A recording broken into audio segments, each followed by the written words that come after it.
Peace, peace, greetings to you all. It's your brother Naheem, BKA Lord Abba, AKA Mr. Just the Facts.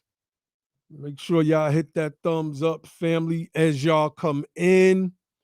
Share the video out. We're going to have a brief discussion tonight. I'm going to try not to be too long tonight. I want to talk about what's going on in Israel a little bit. And I know that there, like, well, that's some other nations, right? Business and concern. Or some people might be like, well, you just kind of, or, on your Muslim thing, so you're sympathetic to what's going on over there. That's not necessarily true. I want to show some correlation, and I want to get into some of the hypocrisy. I just want to get into some of the hypocrisy of. Speaking of which, I meant to pull up this source. Matter of fact, but while I'm doing that, because there was one of these Jewish guys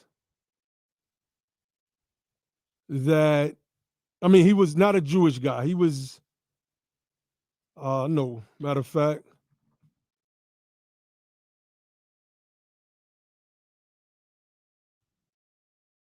what is, Kushner.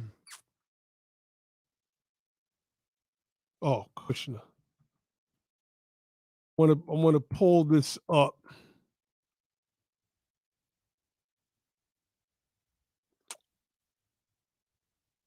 There was a guy that went to Jerusalem. Peace to all the fam that's chiming in. I see y'all in the chat. But there was a guy that went to Jerusalem with Jared Kushner. It just hit me. And he was a right-wing Christian preacher, very, very critical of the Jews, very, very critical. And let me pin. Shout out to all the BTP mods. Shout out to everybody in the building. I'm just running behind just a little bit, but I just want to talk about this thing for a minute. Y'all see Lakieth Standfield's picture in the thumbnail, and I know those that don't know are probably wondering why. And I'm gonna get into that. But there was a right-wing pastor that went with Jared Kushner to Jerusalem when Trump moved the embassy. When he moved the embassy to Jerusalem from Tel Aviv, I believe it was. And then this just hit me. I should have actually pulled that up earlier. Some people were baffled by the fact that this guy was sent over there in the first place. And number two, that he was allowed to come over there. It's like, oh, this is strange, right? So, before we go, fam, make sure y'all hit that thumbs up button. Make sure y'all share the video out. If you want to contribute to the platform, you can use the super chat feature. You can also contribute by using Be the Power at the $ Be the Power for the Cash app handle, and become a monthly member via Patreon. The first thing I want to do is I want to get into the definition of a Semite, because I don't think people know what a Semite is. So let's get into this real quick. Might not be on here long. I just want to run through some things because I want to show some of the hypocrisy. All right. So Semite, this is from Britannica.com. Those that know, Britannica is a well-credible source. Been putting out encyclopedia sets for maybe over 100 years. So let's read. It says, Semite, a member of a people speaking any of a group of related languages presumably derived from a common language, Semitic, see Semitic languages. The term came to include Arabs, Akkadians, Canaanites, Hebrews, some Ethiopians, and Aramaean tribes. Mesopotamia, the western coast of the Mediterranean, the Arabian Peninsula, and the Horn of Africa have all been proposed as possible sites for the prehistoric origins of Semitic-speaking peoples, but no location has been definitively established. I wrote a whole paper on the Moabites. Like, this thing is deeper than these terms that you hear. Shem or Semitic or Canaan or Hebrew. People think that these are biblical terms when they are historical terms that are copied into the Bible, right?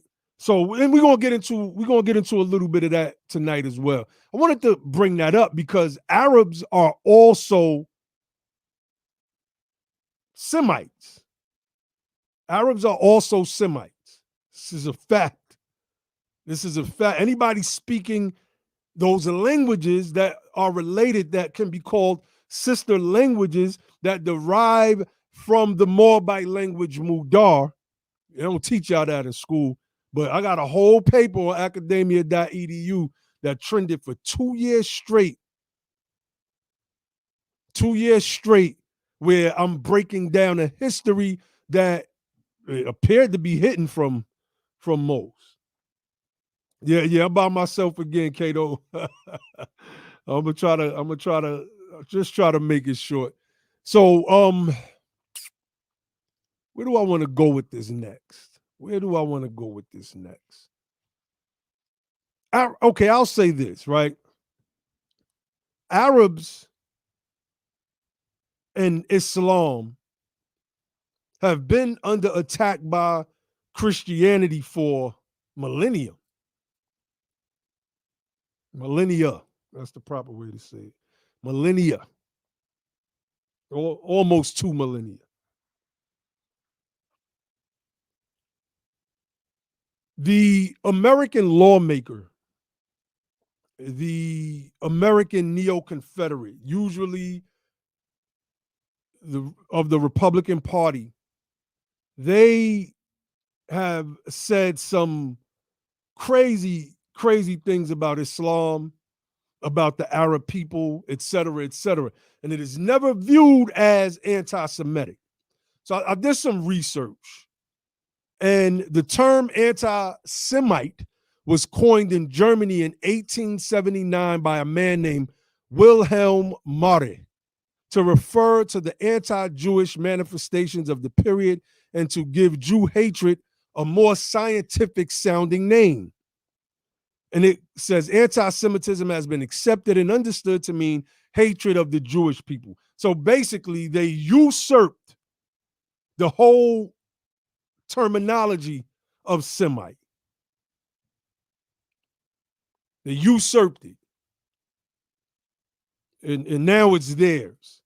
And they're the only ones that can be called Semites. And any criticism of these people, any criticism of their actions, and you are then accused of being an anti-Semite. So you can't ever criticize these people.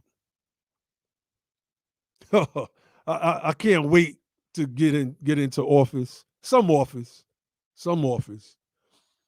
Let me pull up this article real quick from Newsweek. Let's pull up this article. You know, they criticize Farrakhan, and we're going to get in a little bit into Farrakhan for the things that he said against the Jews. But look at this headline from Newsweek. Opinion, of course, by Abraham Cooper and Johnny Moore. With Israel under attack, watch for progressive anti-Semitism. What does that mean exactly? What does that mean? This is how, one, paternalism, and two, narcissism kicks in. They are trying to pre-attack those who would be critical. Who would be critical? The progressive wing of the Democratic Party, the Democratic Socialists. Why? Because they have been calling on the attacks, the occupation of Israel to stop for years. They already went in 1948 under the British mandate for Palestine, took over the land. They had a war for, I think it was 8 years. Then in the 60s, I believe it was 61, they had another war, solidifying themselves in this region. And there never was really peace, because they took the land.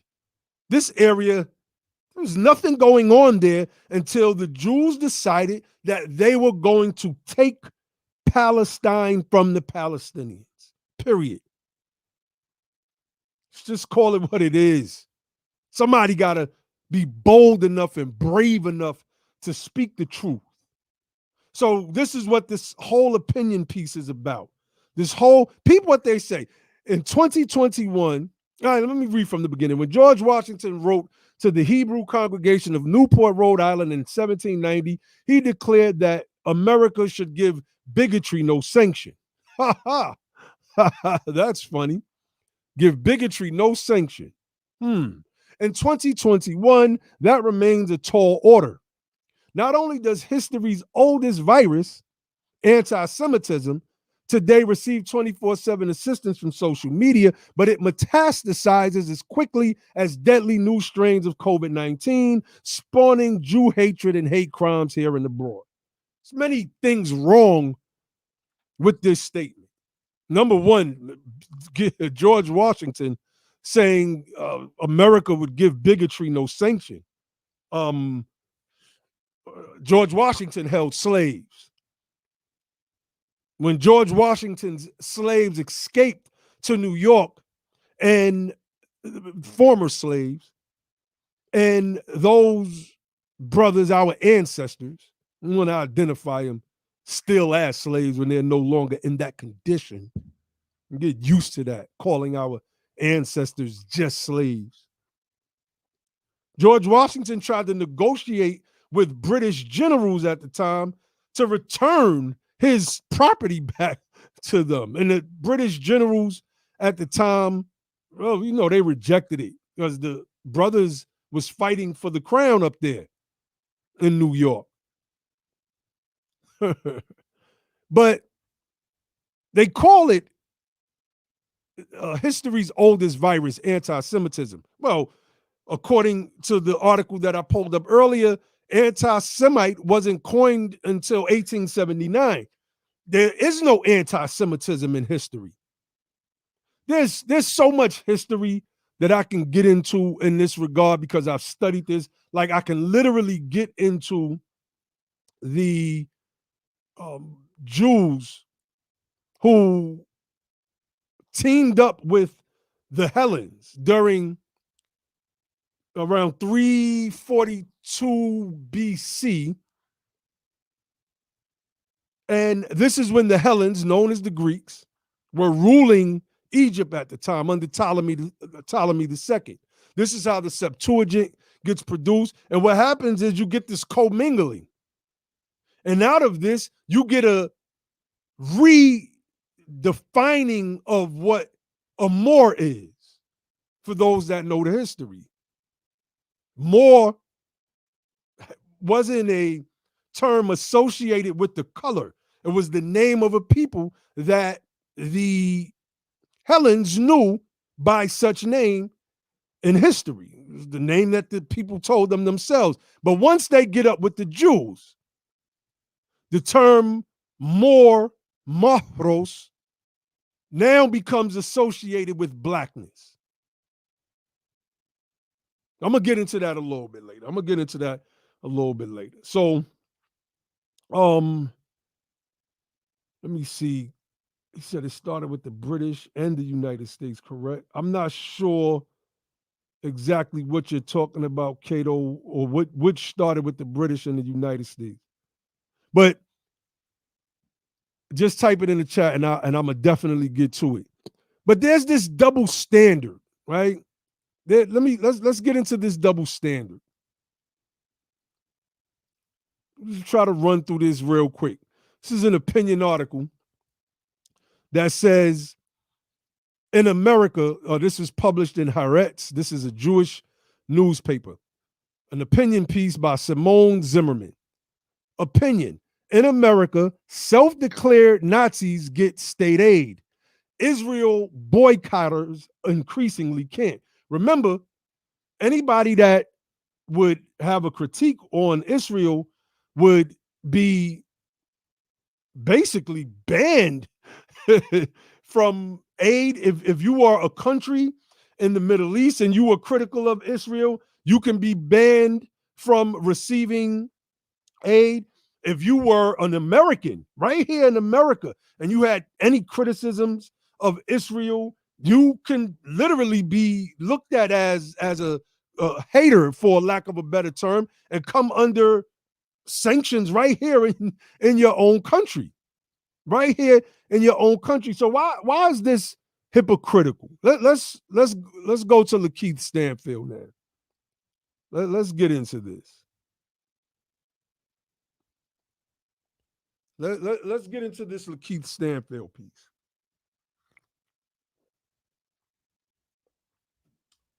Okay.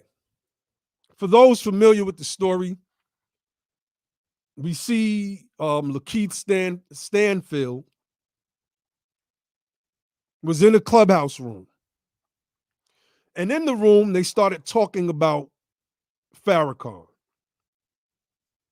And then they started talking about the evil Jews, right? And I say that because that's the way Farrakhan describes them. He describes good Jews and he describes evil Jews. They don't hear the good part. They only hear the evil part. Let's read this real quick. It says, following a Daily Beast report questioning why he had moderated a Clubhouse chat room in which users espoused anti-Semitic conspiracy theories last Wednesday, Lakieth Standfield posted a lengthy, unconditional apology to Instagram expressing his regret that he didn't immediately shut down or exit the conversation. Quote, I unconditionally apologize for what went on in that chat room and for allowing my presence there to give platform to hate speech, he wrote Friday. I am not an anti-Semite, nor do I condone any of the beliefs discussed in that chat room. Yesterday, I entered an online chat room on Clubhouse about the teachings of Louis Farrakhan. When the room's participants noticed me, I was quickly made a moderator of this room. That does happen.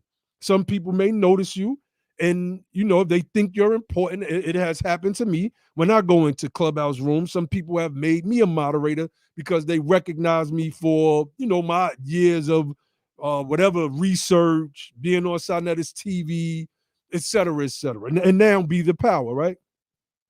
It says at some point during the dialogue, the discussion took a very negative turn when several users made abhorrent anti-Semitic statements. And at that point, I should have either shut down the discussion or removed myself from it entirely. According to the Daily Beast, Standfield himself reportedly never said anything that would be considered anti-Semitic. He never said anything. He never said anything.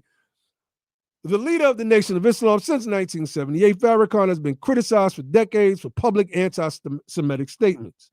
During one 2018 address in Chicago, he declared the powerful Jews are my enemy and blamed Jewish people's quote-unquote grip on the media for, quote, all of this filth and degenerate behavior that Hollywood is putting out, turning men into women and women into men. On Tuesday, the Daily Beast reports the actor took part in another Clubhouse chat, this one moderated by Jewish educators attempting to address the detrimental rhetoric during which Standfield acknowledged that as the moderator of the derail room, he needed to pay attention to what was actually being said. Basically, he did what Nick Cannon did, basically. Nick Cannon made some statements. Peace, fam. I see everybody. Y'all know I can't see the chat when I'm reading the reading the my articles and stuff. But remember, Nick Cannon gave his opinions. Oh, that community came at him heavy. They came at him very heavy. Next thing you know, he was apologizing and begging for his job back. So it didn't matter if what he said was true. He had to do some type of Jewish courses or something to that effect. He had some old Jewish white guy on his show, and they had to talk about certain stuff. There's a saying that says, to determine the true rulers of any society, all you must do is ask yourself this question: who is it that I am not permitted to criticize? No, some people say that some right-wingers came up with that saying, so what? I don't care who came up with it. It's true. Truth is truth. Truth is truth. See, they talk about Farrakhan, but what they don't say is that the Jews at one time held protests, and they were holding up signs chanting death to Farrakhan. They never bring that up in these stories. Farrakhan didn't call for their deaths. He just was critical of the Jews. I have my issues with some of what Farrakhan teaches and has taught over the years. I have issues with, and we critique them here on Be the Power, and we should be critical. That doesn't mean that I should be hated by members of the Nation of Islam because I have a critique. That doesn't mean I hate Farrakhan or members of the Nation of Islam.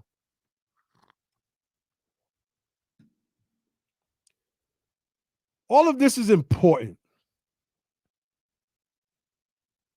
We as a people, just think Nick Cannon and Lakieth Standfield. Why was Lakieth Standfield in that room anyway? Because he's a descendant of freedmen. And many of us, even in our critiques of Farrakhan, time to time we listen. And that's what that Clubhouse room was dedicated to. It was dedicated to a conversation on Farrakhan. Got brother Ali in the building. Peace, bro. Peace. What's good? So when it comes to us, we can't be critical. The right wing, on the other hand, well, they can say what it is that they please. They can say things about us and about the Jews. Remember Charlottesville, what were they chanting? The Jews will not replace us. You think this is an isolated ideological tenet among that group that was in Charlottesville? No. When neo-Confederate / neo-Nazis held rallies for years, they have come with this same exact sentiment. Niggers and Jews. We hate niggers and Jews. That's what they say. Republican officials across the country have just been saying some of the most racist things over the past 2 weeks. One guy just called the sister buckwheat on the state house floor. I posted it on my wall. I should have pulled all this stuff up. This was just the other day. Keyword: lawmaker calls black person buckwheat. Just the other day. Said that sister was a CBC member too. Oh, wow. I didn't even know that. I didn't even know that. So, you know, we have to be real about what's going on here and the double standard. Noble Drew Ali taught that the Moors were descendants of the Hamites and the Cushites and the Canaanites. And I'm going to get into the Canaan thing in a few. And I think a part of that is also my critique of the Nation of Islam. Now, I don't believe they carried on Noble Drew Ali's works. Elijah Muhammad said that he was carrying it on, but I don't believe that. But he did do some great things. And, you know, we give props, regardless of critiques, to the Nation of Islam for the good that they have done. They cleaned up a lot of our brothers and our sisters over the decades. And for that, we honor them. Anti-Semitic. What happens if we adopt terms as descendants of Ham and descendants of Cush? These are historical names, Ham and Cush. Historical, especially Cush. There's no ambiguity about Cush in the historical record at all. Always associated with people that look like me, people that look like us. And what happens if we formed our leagues and created the charge of anti-Hamitism or being anti-Hamitic or anti-Cushitic? You see? We're so mired in somebody else's religion and ideology that we, as Black church folk, reject Islam and its messengers. T.D. Jakes rejected Farrakhan, right? Denounced him. Denounced him. Didn't want to speak with him. Invited the Jews into his house of worship, though. We'll do joint ventures with them. We'll do joint religious revivals, interfaith, I believe is what it's called. But the historical record says that Jesus was in part murdered by the Jews. They were responsible for his death. The Pharisees, the Sadducees, the scribes. Read Matthew 23. I know the Bible better than some Christians do. And I'm not Christian at all. In the Talmud, and I believe in the Mishnah, in the exegetical texts of Judaism, well, they say some of the craziest stuff about Jesus. And yet, our people invite them while rejecting a Farrakhan or rejecting Islam, a religion that their ancestors come from, believe it or not. You had anything to say to that, Ali? Yeah, I mean, you know, it's a fact in what you're talking about. It's a fact, and it's very disgraceful. I was thinking as you were talking about T.D. Jakes and how he brushed Farrakhan off. I remember one time he was on the Breakfast Club, and Charlemagne asked him, would he meet with Minister Farrakhan and sit down and talk and maybe try to do some powerful things for Black folks? And he was like, nah, I can't do it. I can't say I would do that. And he was like, why not? He's like, nah, there's no reason for us to get together. I'm like, wow. Like, whatever it was that he said, it was something weak. It wasn't nothing that had any strength to it at all. It was a very weak excuse for why he couldn't actually just have a conversation, a dialogue with the man as a brother. You know what I'm saying? It was just crazy. That's right. That's right. A lot of them, they fear being in the same space as that brother Farrakhan because, you know, like Cato just said, a lot of Black Americans love Louis Farrakhan. We did a critique on Louis Farrakhan right here on BETHEPOWER. My mother called me the next day barking on me.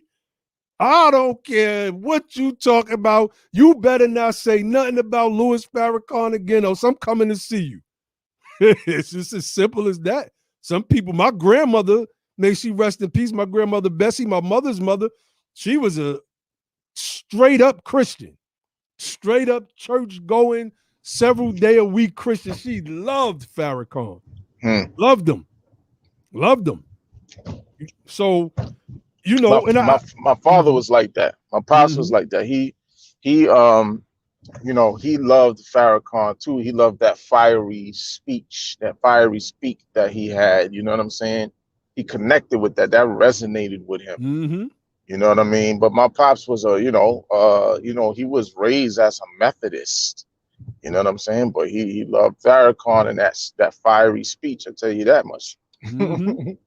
Now, let's segue to Mm-hmm. this bill. We're going to segue to this bill. Let's blow this up a little bit more. Okay, this was a congressional bill in the 116th Congress.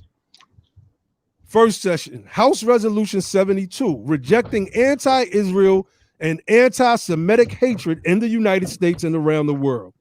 In the House of Representatives, Mr. Zeldin for himself, Mr. Budd, Ms. Stefanik, Mr. Gates, Mr. Jordan, and Mr. Heiss of Georgia. If I'm not mistaken, many of these people are, I know Jordan and Gates are definitely, Jody Heiss of Georgia, definitely Republicans.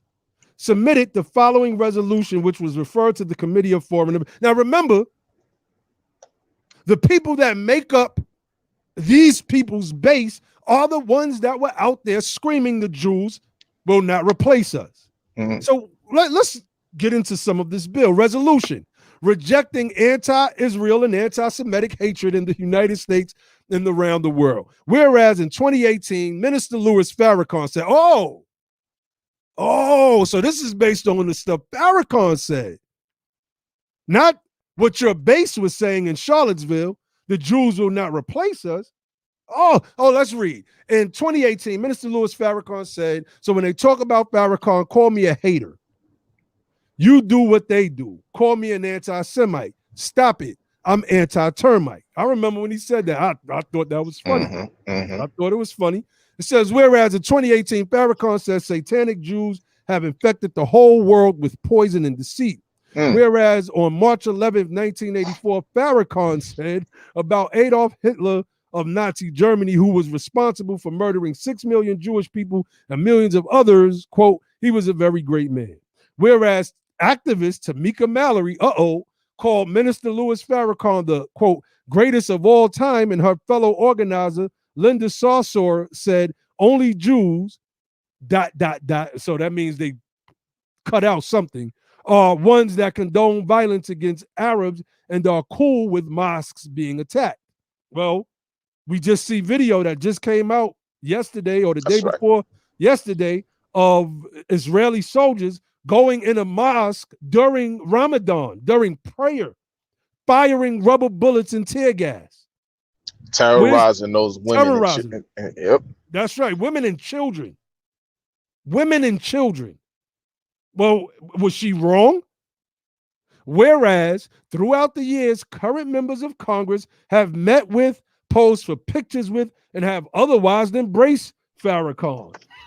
So this bill is not about the people screaming Jews will not replace us, right? No. It's not about that.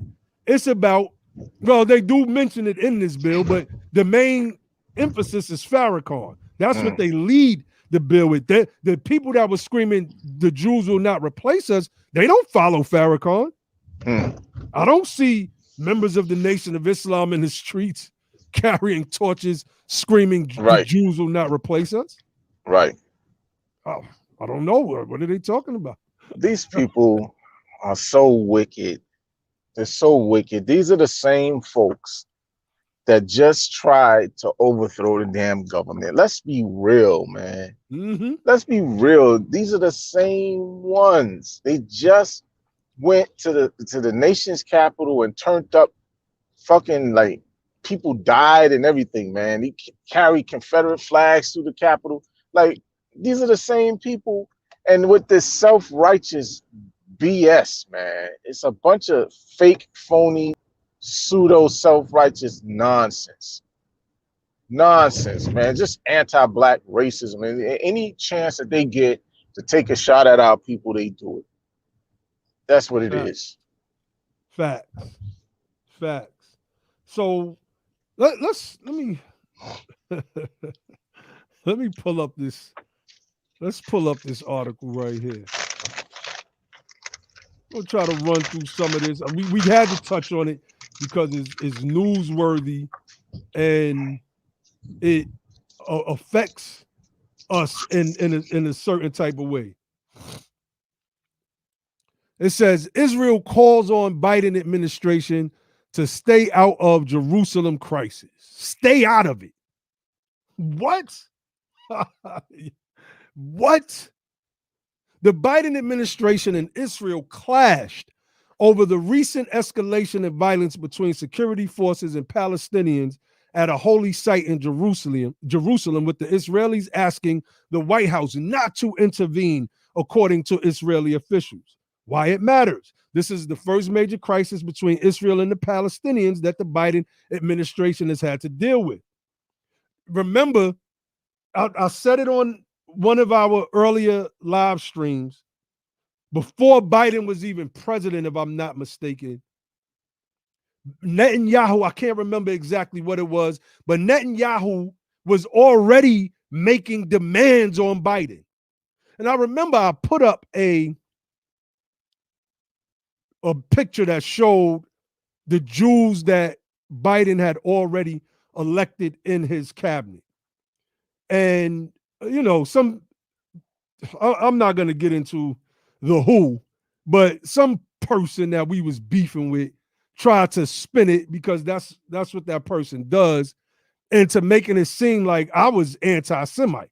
Oh, so and I wasn't going to take it down, but you know, somebody hit me up that I respect, and they was like, you know, for the sake of not giving that person any fuel, you know, could you delete it? And I deleted it. But other than that, why? Bro, Why? I told you, I went through social media to find that That's same right. exact meme. That's I right. went through Facebook and Twitter, and a bunch of Jews That's right. had posted that same exact meme. That's right. That's right. Because all Jews are not on the same side. You have Jews against Zionism. You can keyword that right now. They do not view themselves as Zionists. They view Zionism as some form of terrorism and terrorists. It's just it is what it is. So I want to run through this real quick. This is from the Jerusalem Post. All the Jews Joe Biden has tapped for top roles in his administration. Here's a rundown of the Jewish names you should know as the Biden administration begins. This was January 20th. January 20th. Now, we don't know how many has been added so far. Important roles as well. Anthony Blinken, Secretary of State. David Cohen, CIA Deputy Director. Merrick Garland, Attorney General. Avril Haines, Director of National Intelligence. Ronald Klain, Chief of Staff. Eric Lander, Office of Science and Technology Policy Director. Rachel Levine, Deputy Health Secretary. Alejandro Mayorkas, Secretary of Homeland Security. Ann Neuberger, National Security Agency Cybersecurity Director. Wendy Sherman, Deputy Secretary of State. Janet Yellen, Treasury Secretary. Why is there no response then from the Biden administration towards what's going on in Palestine right now? Could you imagine Palestinians invading a synagogue during their prayer using bullets, rubber bullets of any kind, tear gas, etc., and the Biden administration or any American administration not saying anything? And we have to bring that up because this is what white supremacy does. This is what white supremacy is. And what goes on over there, we have to look at with the critical eye because, again, we get ignored. We get passed over. Our cries for help go unheard, just as the cries of Palestinians go unheard. They've been fighting for their land over the past, almost 100 years, about 80 something years. Yeah. That's what the instability is over in the East. They just went in there and took their land, displaced 400,000 Palestinians, and they've been fighting to get it back. Remember Simone Sanders?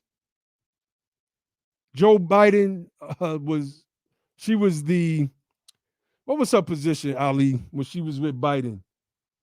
You know, everybody had their She was like a campaign manager, I camp think, something, spokesperson, and something like that. you know, Bernie had Nina Simone. Yeah. I wonder if Bernie gave Nina Simone a job because he was appointed by Biden as well. Anyway, remember when the guy ran up on the stage and Nina Simone like tackled that dude? Nah, you mean I mean, not Sanders, Nina, I mean Simone Sanders, Simone excuse me. Sanders. Excuse me, Simone Sanders tackled that dude. Boom, boom. Reminded me of Get Out. Get him, Grandpa or Grandma. Get him. Right. Simone Sanders. Simone Sanders. Yeah, she looked like a football player anyway, man. Yeah, you know, she look a little healthy. You know, she looked like she'll give a alpha male some good sons. I don't know what she's into. And I'm just gonna keep it official with you. she looked like she looked like a she looks like a dude that's pretending to be a female. I'm just saying. I'm yo, just saying. yo, she looked like Magic Johnson's son, man. Oh man. I'll just Oh man. She thick. I mean, she thick. She thick. But let's take a look at something real quick. Article from the Hill. Simone Sanders hurt at being passed over for by a press secretary. Report.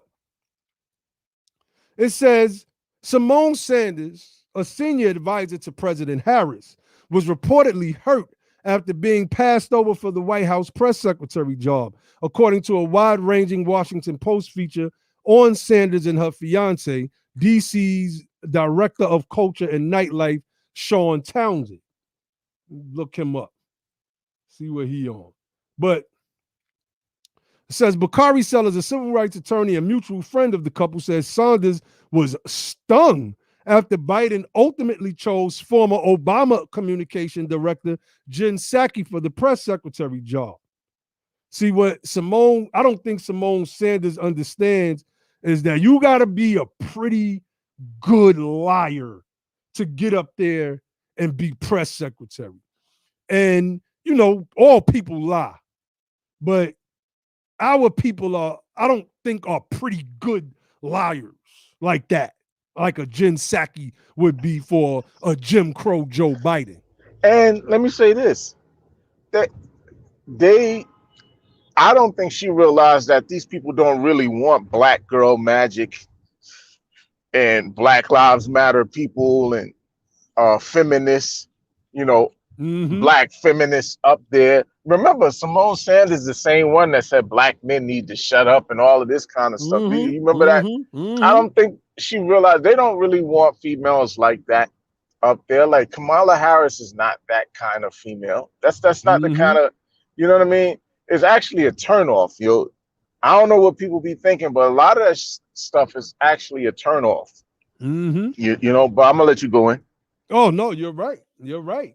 You are right, because you got to remember the Democrats are always trying to pull voters from the Republicans. They try to maintain their base, which is a mixed bag. And then they have politicians like Jim Crow Joe to try to pull those conservatives who might be on the fence. Try to pull those conservatives who might be on the fence. So this says that Sanders, my bad. It says that Sanders, after Jim Crow Joe went on Charlemagne and said, if you don't vote for me, you ain't black. Well, Sanders went on Twitter and said Vice President Biden spent his career fighting alongside and for the African American community. Really? That's what the 94 crime bill was? Because if it is, We have a whole different view of things, sis. Yo, man, I had somebody tell me that the crime bill was good for the black community, man. Sheesh, man. Somebody actually told me that. Sheesh. So yeah, I looked them up, sis. And I see, I can see she got herself a brother, which is usually not the case in in those situations. So, but Right. I Because she's a mm-hmm, feminist. She's definitely a mm-hmm. feminist, man. I'm surprised that she's even with a man, period, to be Yeah, honest with you. yeah. Like, and we have to be honest about these things, man. You know, Ibrahim said, imagine auditioning for a position for 10 or 15 years and not getting it. Yeah. This is Ibrahim said they demoted her. She'll be doing low-level political work for after you tackle somebody. Right. Sheesh. She went heavy. She went heavy and hard, man. Sheesh. But that's what she get. I think it's a good thing. I think it's a wonderful thing for people like that. People like her, people like Roland Martin, all of these Mm-hmm. people like that, Mm-hmm. like he said, have been auditioning for years for certain positions. Mm-hmm. Angela Rye, you name it. All of these people like that, they deserve to consistently get passed over, man. I love that, man. They need that. That's They right. need that. Because one day there's going to be a new crop of politicians that spring up, freedmen, and they're going to be uncompromising and unapologetic. It's just as simple as that. We're not going out like that. Brothers and sisters, we're not going out like that. So Simone Sanders is like the Susan Lucci of the Democratic Party. She took a throwback on us. The Susan Lucci of the Democratic Party. That's funny. But I show that because what have Jewish Americans done to put Biden into office? Because at the end of the day, votes is what counts. So you may have some political action groups that they could pour money into your campaign to help you buy media slots and social media advertising, et cetera, et cetera. But at the end of the day, the ballot is what counts. And Joe Biden, that we was rejecting Biden. We were rejecting him. We rejected Kamala, which is why her numbers tanked. It was Sambo Clyburn out of South Carolina that gave him the boost. And then Clyburn came out complaining when Biden started picking his cabinet. Now Clyburn is back cooning. He's back cooning. Well, we don't He need. said something else crazy recently too about police reform. He said something about Yep, qualified immunity. I yep. don't. Well, we don't need the qualified immunity like that. Mm. He tried to make it seem like this is politics. I'll take the small victory. But we can leave out the qualified immunity part just to get the small victory. That's not a victory then. This is why these guys gotta go. We have to, as a political activist group, we have to organize. We have to organize. This is what people were supposed to be doing. Directing energy into places like South Carolina so that Clyburn could not get reelected again. Energizing the black base there. Energize that base there. Let them know that this man is going to always be a lapdog for white supremacists so that he can maintain his power. Simple as that. That's what it's about. These people make $174,000 a year on top of what they get from lobbyists. I remember when I watched the documentary on Cory Booker. I fell in love with that brother. I'm like, yeah, this dude is. A couple years later, I started noticing some funny things. I was like, Then I seen all of the contributions that he received from these big corporations and how he started to vote as a senator. I'm like, oh, Lord, what is? No, this dude ain't legit at all. So, Well, I'll say this. I agree with you. And the one thing that he did do, though, was he introduced that anti-lynching bill. mm-hmm. And and some people feel like it's not necessary. I believe it is, Mm-hmm. because what sometimes is going on with some of these police officers is actually lynching people. That's And a fact. That's a I fact. think that lynching bills, lynching laws, being that they've been introduced to Congress for a very long time, none of them have ever passed. I think the main reason is because they know that people would attempt to use those laws against the cops. And then at the same time, you're talking about removing qualified immunity. So could you imagine doing that and passing an anti-lynching law where it becomes a real problem with extrajudicial murders of unarmed Black people, where you can bring these people up on charges of lynching? That's right. So they know what time it is. That's why they never wanted a lynching law to pass. But I just wanted to say that because I know that he did introduce a lynching bill that still didn't get through the Senate. That's right. That's right. Still languishing. Another piece of Black legislation. Still languishing. Nothing for us. Nothing. Where is Clyburn's voice in that? Where? I don't know, man. Like I said, that was a Senate bill. I don't know what Clyburn's position is about it. I think he's a House member, but I'm just saying, man, like, these Confederates really are not trying to hear any of the complaints that we have as a group, and people like Clyburn they really aren't any kind of help at all. At all. And we got to get rid of them. Like, Jehovah Witnesses go door to door. The Church in Jesus Christ of Latter-day Saints, they go door to door.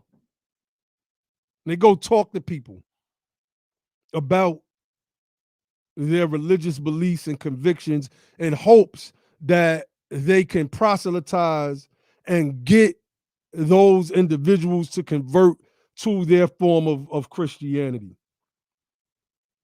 We have to look at politics in that way. Success leaves clues. Imagine canvassing in a place like South Carolina, going door to door, especially in all of the Black neighborhoods, door to door, and explaining to people why voting for Clyburn has been hurting us over the years. Explaining to them that.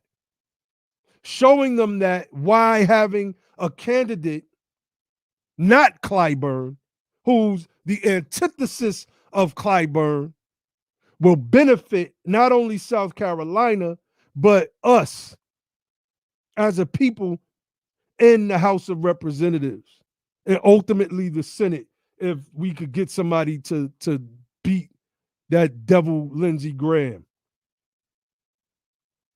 Just saying.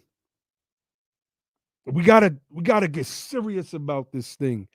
And what we're witnessing with this Jewish terrorism of the Palestinians is what we witness here in the United States of America as a people. We are allowed to be terrorized, and nobody really says anything. And in America, they may say something, but they're not going to do a damn thing. Ali just brought up the anti-lynching bill. And we're allowed to be bullied by other groups.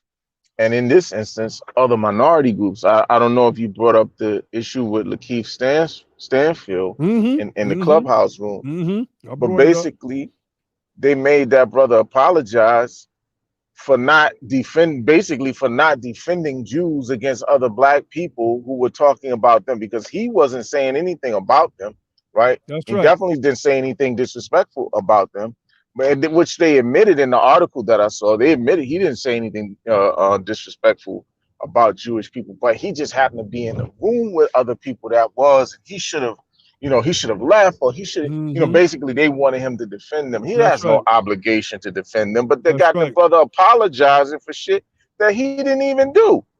He didn't do nothing disrespectful to those That's people, and right. he's not obligated to defend them or protect them or come to their aid. Let me tell you something. Let me tell you what happened with Jews. Jews were a part of the enslavement of our ancestors, That's right? right. They played a role in that. And guess what our ancestors did once we was emancipated? World War II, our ancestors went over to Europe to help emancipate those people from the iron hand oppression of the That's right. Germans over there. That's what Native Black Americans did for them same people that their ancestors enslaved out, helped enslave our people. But yet we think that it's okay for Jewish people to bully Black Americans. As far as I'm concerned, they're just another minority group who we helped. Even though they That's did right. us dirty, we helped to free them from Hitler. We helped them, right? Did us dirty, and they just another minority group in this country. As a matter of fact, their group is way smaller than our group, and we're gonna let them bully our people. I think if we allow Jews to bully us the way they did Lakeith Stanfield or Nick Cannon or whoever, we deserve to be bullied. We gotta at some point start putting these people in check. We gotta at some point start putting these people in check, because this can't continue to go on like this. And if it does, then we deserve it. That's right. That's right. I mean, it is what it is. The history is clear. How is it that this small group has more power than this large group, who are the freedmen? That's why this topic is important. That's why we have to touch on the double standard, the hypocrisy of anti-Semitism. I'm going to start charging these people with being anti-Cushitic. Like my ancestors were Cushites and Hamites. That's right. Watch what you, and we got to start thinking like that, family. We got to. And let's break this down, man. Who the hell is Shem?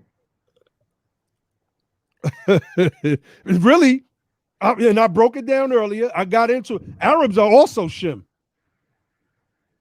Arabs are also Shem, and they're allowed to be talked to any kind of way by white Confederates in the United States of America. But see, here's my thing. Mm-hmm. Shem was a biblical character, right? As far as I'm concerned, there's no proof that there was really ever a Shem on the planet. No, he's a Pentemus. Right? So their thing is they're basing their identity on being descendants of Shem, something that didn't even exist in history. And many of these people are actually Eastern Europeans, Russians, really, and other kinds of Eastern Europeans. The Shem thing is crazy if you think about it. If you really think about it, it's crazy. They actually get into wars with people. They want to crucify Farrakhan, calling him an anti-Semite. Because that's what they're saying when they're saying Shem. They talking about Shem from the Bible. It wasn't no damn Shem. That's the thing. And see, Farrakhan knows, right? That's why he offered to debate them on it. And every time he said, well, let's debate about who the Semites really are, they always refuse to like, we're not going to give you the time of day. Why not? That's right. Why not? You're accusing him of something. Why you don't give him the opportunity to defend himself? That's right. Jake Tapper of CNN. Because I remember a few years ago when he was critical of Farrakhan, I was tweeting right at him. I think we need to press them on that stuff. That's right. Y'all keep pushing this anti-Semite thing and bullying everybody over it. Let's get it in. Let's have it out once and for all. Let's talk about this shim thing, and let's see if shim actually is a real thing, number one, and number two, let's see if you actually descend from shim. That's right. That's right. That's right. The OG says Zionist directed, U.S. based, AIPAC has been able to bribe, blackmail, and manipulate. I don't know why I was having a problem saying that. Most members of Congress. Cynthia McKinney is one of a few exceptions with impunity. Right. And here's the funny thing about Shem, right? We know Shem is an eponymous character. We know that Shem is an eponym. But the earliest Jewish texts say that Shem was black. Come on. Come on. I've done that. This is research that we've done years ago. I have it in some of my papers. Says that Shem was blessed, black, and beautiful like the crow, I believe is what it says. I mean, so I explained earlier that the Arabs are also Semites. I explained that the term anti-Semite was coined in Germany in 1879 by a man named Wilhelm Marty to refer to the anti-Jewish manifestations of the period and to give hatred a more scientific sounding name. See, we use the term racist. It's watered down. You call a racist, he'll turn around and call you one. You point out racist things that are being done against our people, they'll say, that's such a racist thing to say. You're a racist. I get into debates with racists online all the time, and that's one of their first comebacks. You're just racist. We got to start changing the language. Let these people know that you're anti-Cushitic. That's right. Kush, we see the difference between Shem and Kush is Kush can be found in the historical record. That's right. That's right. In Eastern Africa, they call them the Kushim. That's right. That's right. On the walls of Egypt, you can find Kush. I could get so deep into this aspect of Kush. Why is this important as well? For all of my biblical folks in here, and let me pull this up. Cato makes a good point. Man, Cato, you do good when you agreeing with us.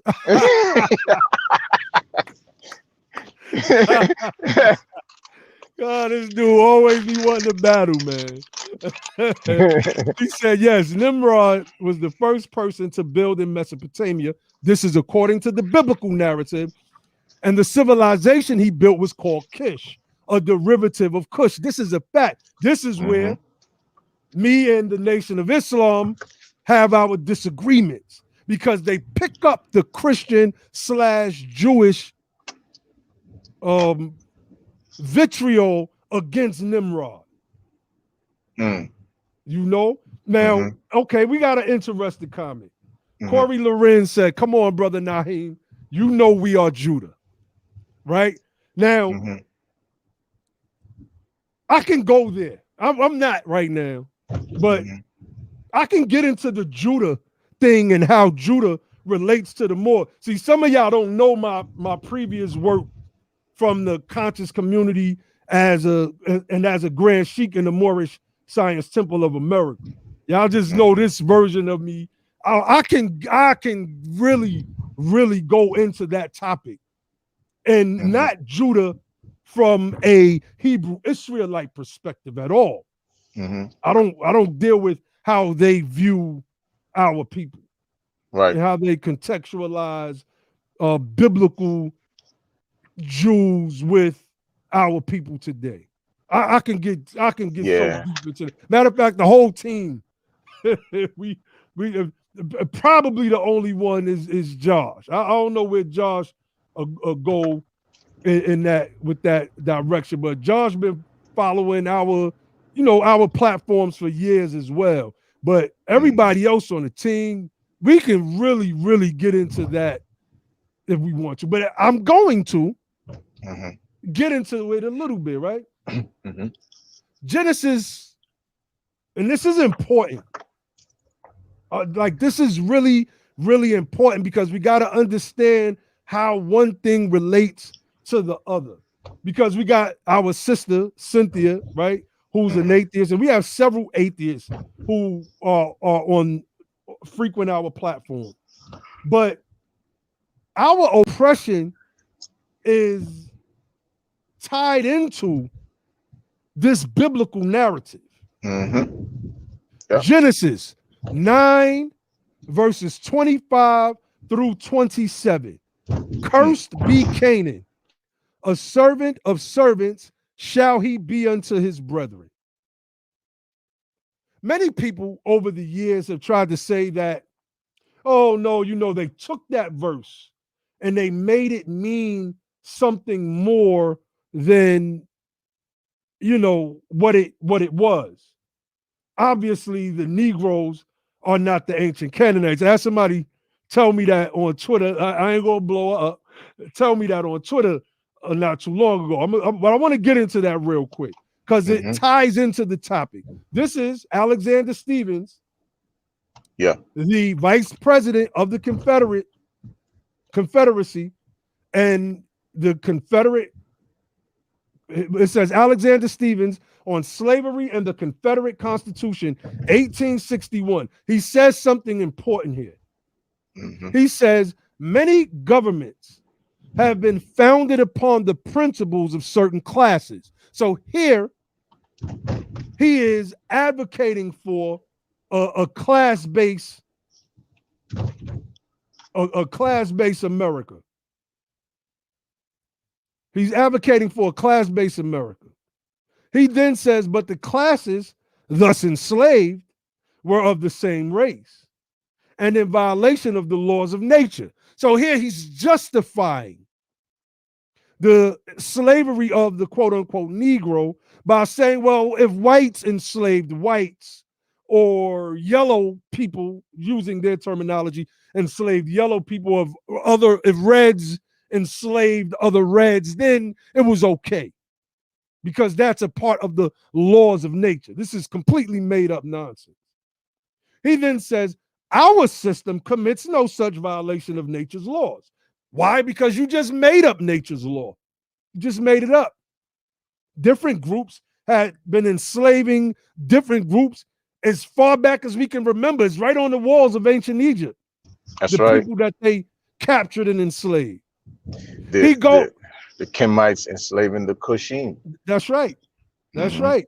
Not just the Cushing. Also the people who historians call Asiatics. Because people get that term confused. They never called themselves Asiatics. Historians called them that because they came from the East. And that used to be a knock. How could y'all call yourself Asiatics? Those are the people that invaded Egypt. Western Occidentalists gave them that name. You might want to look into that. But anyway, Stephens goes on to say the Negro by nature or by the curse against Canaan is fitted for that condition which occupies our system.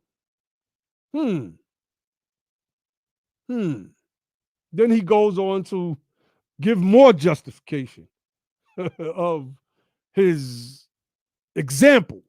But the fact that he says the Negro by nature or by the curse against Canaan, this is Jewish text. This is Jewish text.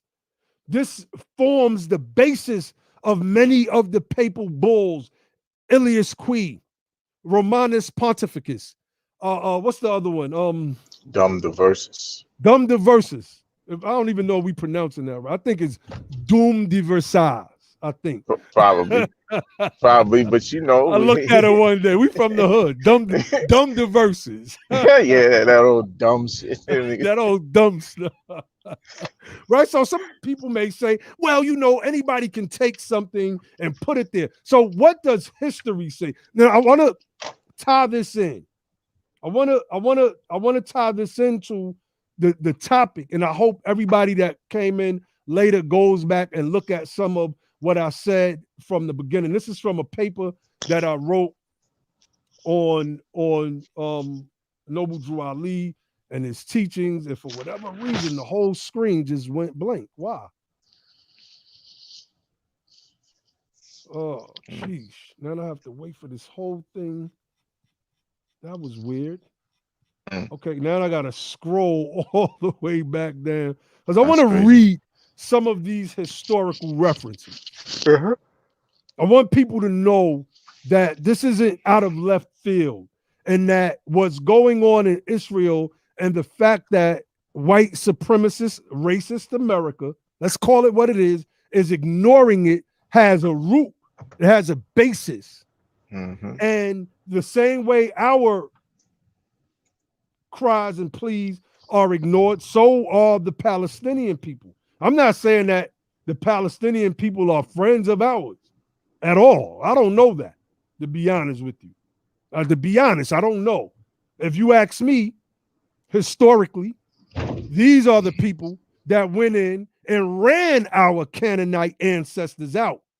The black Canaanites, the original Canaanites, and started practicing Yahwism and worshiping Yahweh.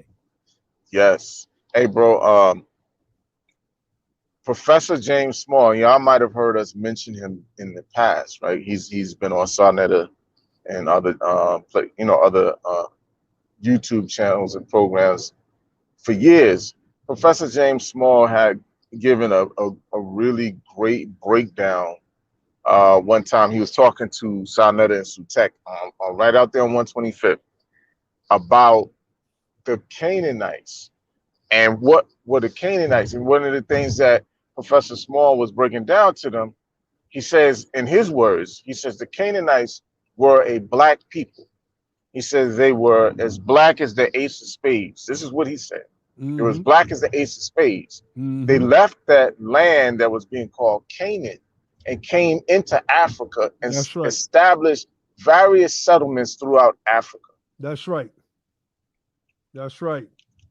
Corey Loren said, I smell a Lord Abba versus Captain Tazariak debate cooking up. Let me say, brother Corey Loren,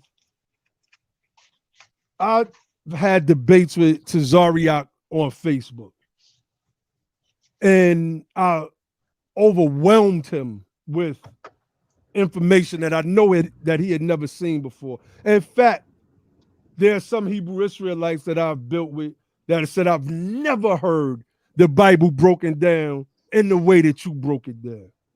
They've set up debates with me and other Hebrew Israelites when others, like Captain Tazariak, wouldn't take the debate. Captain Tazariak been ducking the smoke with Lord Abba for a long time.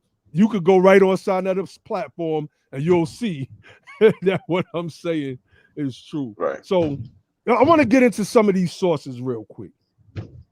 I want to run through this. This is from a book, Ancient History of the East, Volume 3, The Arabians, page 296. And it's speaking about the Cushites. And it says, of the Cushites, this must be true, as everywhere we find traces of Cushites in Arabian literature and their brothers, the Canaanites. See, Ethiopia in early literature wasn't just situated in East Africa. In many instances, Ethiopia is situated in Arabia. That's right. Monichi talks about that. That's right. That's right. If you don't know this history, you won't know. You won't know. But so what I'm doing now is I'm giving you some references. This is from the Encyclopedia Pertensis that was published in 1816. On page 639, it says, in Saint Athanasius's time, the Africans still said they were descended from the Canaanites. And it is said that the Punic tongue was almost entirely the same with the Canaanitish and Hebrew languages. In this, no, not this particular paper, my other paper, I'll break this down. Where the Hebrew and the Arabic truly derives from. It's not Mm-hmm. spoken of in mainstream historical texts, that it derives from this language that was spoken by the Moabites called the Mudar. That's for another conversation. Like I said, I want to tie these things in because they are relevant to our oppression today. We are subjugated under a biblical text that says, "Cursed be Canaan." Think, Mm-hmm. family. Think about the story. Let's run through the story real quick before I continue. There's a flood because God says that he was ashamed.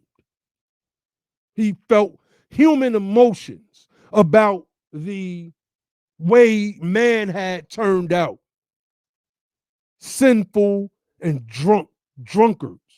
The Bible also says that Noah was perfect in all of his generations. This is what the Bible says. Then there's a flood because God wants to purge the earth from this sinful behavior. And we know that this story is allegorical. Some believe that there was really, really a flood that flooded the entire planet Earth. Yeah, They the really Hebrew believe that. Israelites believe that.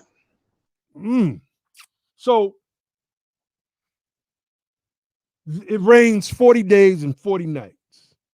And Noah is sending out birds. The birds keep coming back empty beaked, I guess. Can't say empty handed, empty beaked. And then one bird finally comes back with a twig. It's like, okay, the earth is settling. It rained for 40 days and 49. We don't know where all of this water went. Did it drain? I don't know. Where did all of the water go? The earth is already 3/4 water. A scientific guess would be that if the earth became a whole globe of water, it would remain that way. It would remain locked in because of the orbit. It couldn't escape. Couldn't escape. That's a whole nother conversation. Now, the water recedes and the land dries up. Stay with me, family, because all of this relates. The very first thing Noah does when he gets off of the ark is does what? For those that know. I'm not going to wait for you to guess. He plants a vineyard. He plants a vineyard. This is what Noah does. Which means that the whole time that Noah was on the boat, he was like, yo, I need a drink. I can't wait until I get off this. Which means that That's he funny.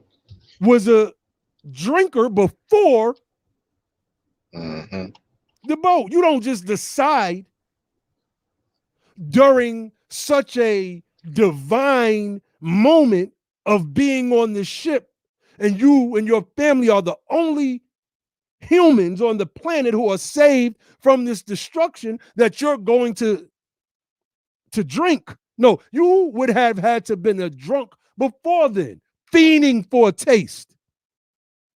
The first thing Noah does is plants a vineyard, which means he puts effort into crushing and then fermenting those grapes so that they could become wine. Noah gets wasted. As they say today, white girl wasted. So much so that he's in a drunken stupor, butt naked, inside of his tent. So Ham, his son, Ham represents black people. And not only the biblical narrative, but the historical record. The Hebrew Israelites try to switch that up, but I've destroyed them on that point many, many times. Ham going in, who knows? He could have just been going, yo, Pops. He walks in, his Pops laid out, drunk in a drunken stupor, butt naked. Oh, damn, Pops is naked. It says that Noah woke up from his slumber and said, who seen my nakedness? And it says Shem and Japheth snitched on Ham. They pointed, because usually siblings don't snitch. They got to be threatened with getting a beating before they snitch, right? Like, if y'all don't tell me who, everybody getting their ass swept. Everybody. That's when the finger pointing come out. Usually, I don't know. Right? Y'all got children and y'all have been siblings. I don't know who did it. Noah couldn't have known. So Noah, after Ham gets ratted out by his brother, he doesn't curse Ham. Peep the story, family. That's right. He curses Ham's fourth son, who, according to the biblical narrative up until that point, is not even born yet. And this is where you get Genesis 9, verses 25 through 27. Cursed be Canaan, a servant of servants shall he be unto his brethren. I'm reading sources right now that shows that these Canaanites were Africans. Ali was speaking about what the Afrocentric historian, Professor James Smalls, said about the Canaanites. Let me read another. This is from the Etymologies of Isidore of Seville. So now we're talking about Europe, right? Translated with introductions and notes by Stephen A. Barney, yada, yada, yada. Page 193. There were 4 sons of Ham, from whom sprang the following nations: Cush, from whom the Ethiopians were begotten; Mitzrayim, Egypt, from whom the Egyptians are said to have risen; Put, from whom the Libyans, whence the river of Mauritania is called Put still today, and the whole region around it is called Puthnesis or Puthensis. Finally, Canaan, from whom descended the Africans and the Phoenicians and the 10 tribes of Canaanites. I want to read these. This is important. It might not seem that way to some of you, but if you go back and listen to this and you put everything into context, you'll see where I'm hitting at. Another source. This is taken from the French translation of the Akbar al-Zaman of the 11th century, published in 1898. Among the descendants of Sudan, the son of Canaan, are many nations, and among them are the Ishban, Zanj, which is a pejorative, and many peoples that multiplied in the Maghreb, about 70 of them. They differ in customs and have kings. Here's another one. West African Studies by Mary Henrietta Kingsley, Charles Napoleon Cardet, John Hartford, published in 1899, page 456. According to Clapperton, the Benin people are descendants of the Yoruba tribe. The Yoruba tribes being descended from 6 brothers, all sons of one mother. Their names were Ikilu, Egba, Ejibu, Ife, Inbni, which is Benin, and Yoruba. According to the late Sultan Bello, the Fula chief of Sokoto, at the time of Clapperton's visit to that city, the Yoruba tribes were descended from the children of Canaan, who were of the tribe of Nimrod. This is what these Africans were teaching themselves. This is what they passed along. One of the scholars in the Nation of Islam, Wesley Muhammad, wrote a paper called Ifa and Islam as Sibling Rivalries, the Black Arabian Origins of the Yoruba, in 2013. He says this: according to Bayajida, I think that's how you pronounce that, Bayajida tradition, the Yoruba and the Hausa share a paternal grandfather. This is consistent with the claim made in Yoruban and Borgowan tradition. That grandfather is none other than Namudu / Lamarudu, who is shared not only by the Yoruba and Borgu traditions, but by the Hausa as well. During the annual Ghani Festival of Dwara, which, according to Derek Lange, is a royal reenactment of the Bayajida legend, the king is followed in procession by drummers who drum special beats signifying the words Lamarudu, son of Canaan. And I have so many other references in this regard. I'll put a link to my paper in the chat. So if anybody would like to, do some follow-ups on my research, this is what we do. This is what we do. I place emphasis on that to say that Noble Drew Ali taught that we are Moors. He rejected the terms Negro, black, and colored. We know that part, right? And he said that we Moors were anciently called Moabites, who descended from the ancient land of Canaan, who then inhabited the northwestern and southwestern shores of Africa. This is where the slave traders focused their sights on this particular people. This particular people. There's another video. Somebody sent it to me years ago. And if I was thinking about it, I would have pulled it up. And another discussion that was being had by Southerners, where the Southerners unequivocally stated that the Negroes were descendants of Canaan. And according to the biblical text, they had every right to enslave us and keep us enslaved. The United States of America, however, was founded on a principle that there was a separation between church and state.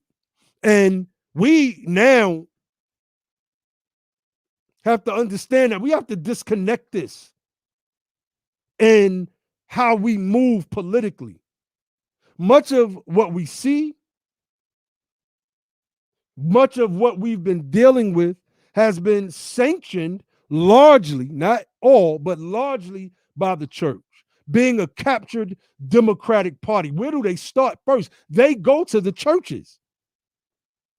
See, they turned their backs on Bloomberg.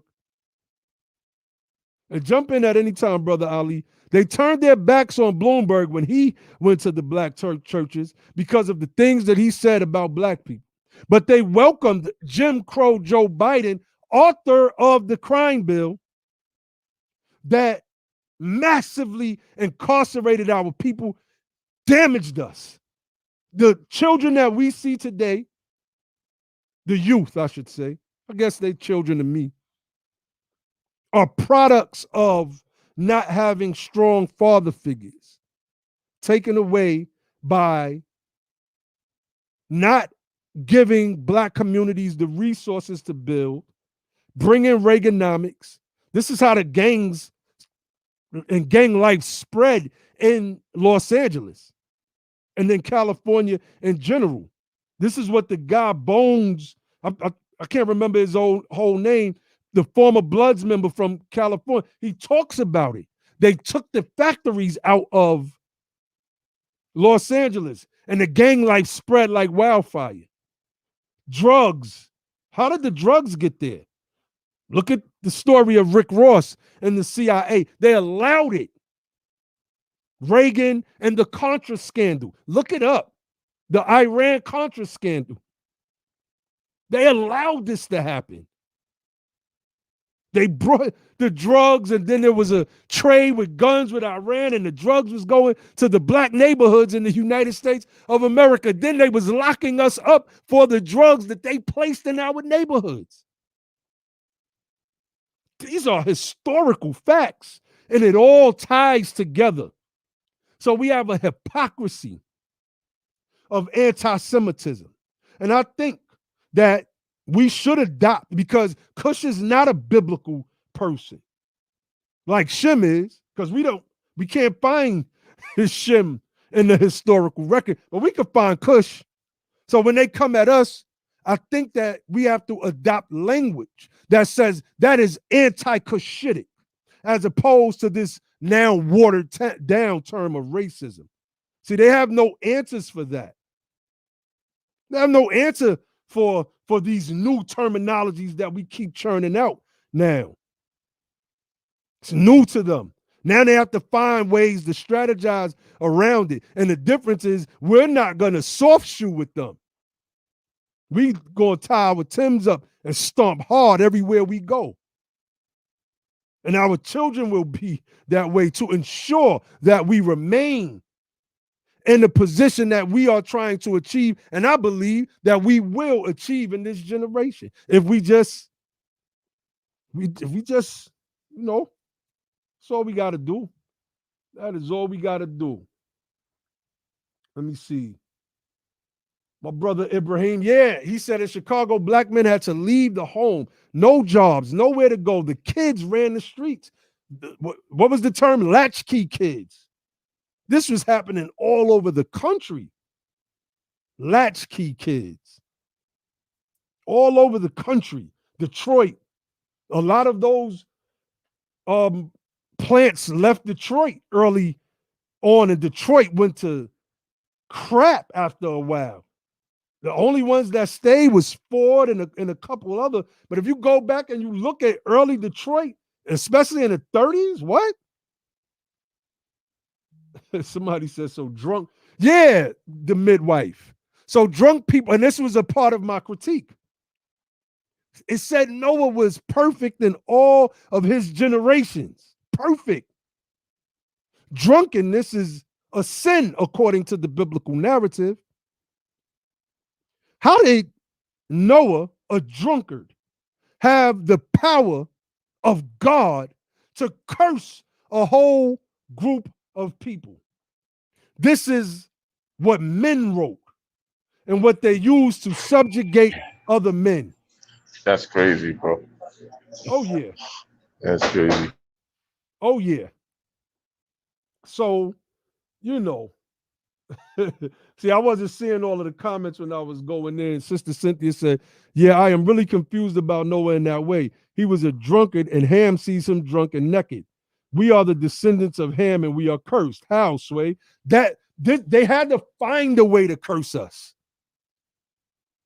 And this is what the biblical, or we can say the Judaic Codex writers did.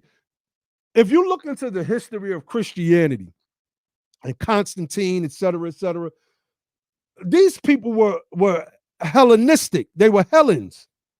They never knew themselves by the name of Greek. It's just like the Canaanites never knew themselves by the name of Phoenicia or Phoenicians. These are names, Phoenicia and Greek, that was given to them by writers later on. But these people were conquerors. Christianity was monotheistic Hellenism. In this sign we shall conquer. The cross. That's all it was. Monotheistic Hellenism. And they took the gods that they worship and they made saints out of them. Holidays they were used to practicing, like Saturnalia, etc. They made into Christmas and Easter and things of that nature. Think about Easter. If someone dies on a day, that's the day that they die. But Easter is on a different day every single year. And in some years, it's in March, and in some years, it's in April. So it can't be based around when Jesus died and rose. Right. No.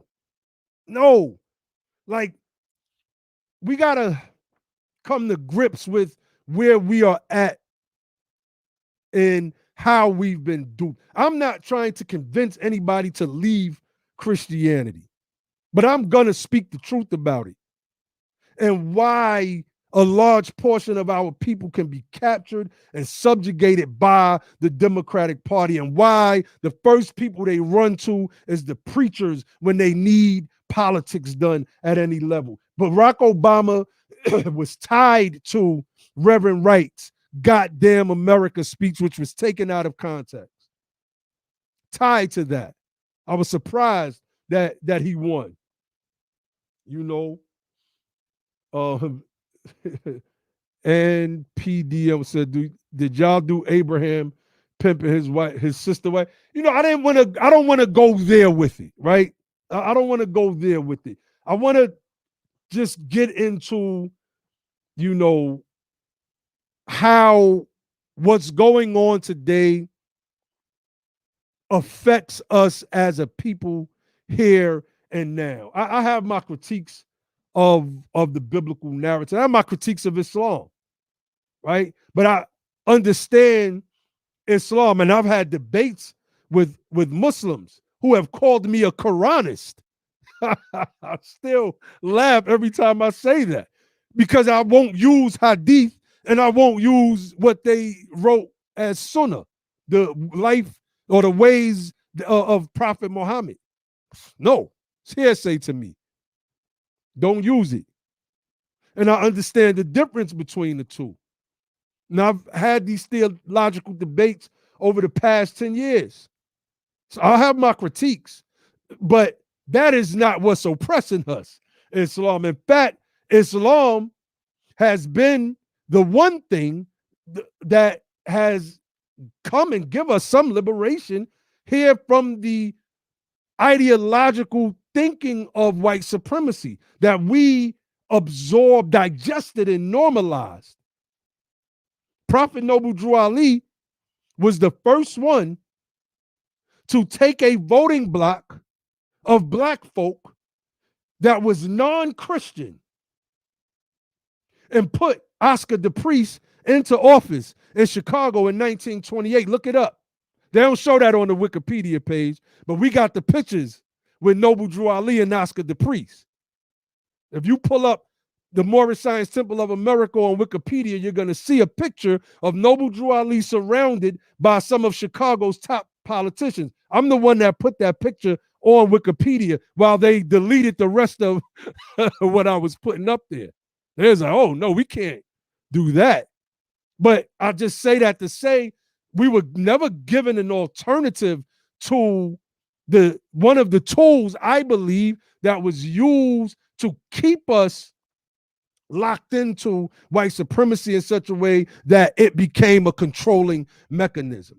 In 1721, I believe the date is correct. I got all of this stuff in my notes. If you wanted to own land, you had to denounce Islam or Judaism if you were a Jew, no matter your skin tone.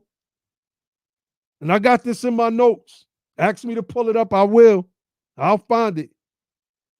And claim yourself to be Christian, or else you couldn't vote or own land. Yeah. So there are many ways that this whole religion has been used to keep us under control, ostracize us, and create double standards, so much so that Lakieth Standfield has to go on an apology tour. He didn't even say nothing about Jews. Oh, I pray the day that I become an elected official. And they start asking me questions. We not backing down from nothing. I said what I said. Said what I said. Simple as that. So somebody said black Muslims are quiet about racist Arab Muslims. Not me. I don't know if you know my platform over the past couple years. I went at them just as hard. Straight up. So,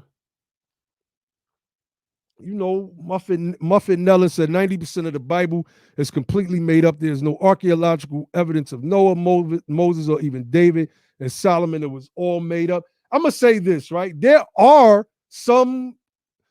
Let me do it this way. The Bible has historical figures, historical moments in it, but it's distorted. Yeah, go ahead, Brother Ali. Yeah, I was just going to mention one historical person that was mentioned in the Bible was a man named Taharka. Mm-hmm.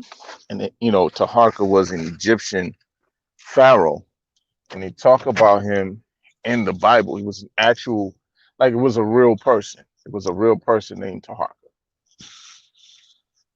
You know, so Oh yeah. they're not all fictitious characters. Some No, are. no, Some no. are. Uh, Many characters in the Bible are actual figures. yeah. So let me see. Hold on. Let me, Allegories touted as true. Fact, fact. I mean, there's so many different ways. I didn't want to turn this into this, but let me see. Muffin Nellis said, yes, Muhammad believed the biblical myths. If you know anything about Islam, and I'm glad that I have what's called the study Quran. In the study Quran, it gives the exegesis of a lot of, you wanted to say something, Ali? oh, my bad. Nah. It gives the exegesis of a lot of the Islamic scholars over the past 1,000 years, right? And I should just go grab it real quick. I'll try to remember what it says. One of the things that it says in the introduction is, while the Bible is looked at as historical, actual historical events, I'm paraphrasing, the Quran doesn't look at those events as historical. It looks at them as the moral of the story. So when you hear and it says it, right? The Quran is a reminder to the Jews. The Quran speaks about how the Jews have corrupted the original text and have been using that text, and I'm paraphrasing, to deceive the rest of the people.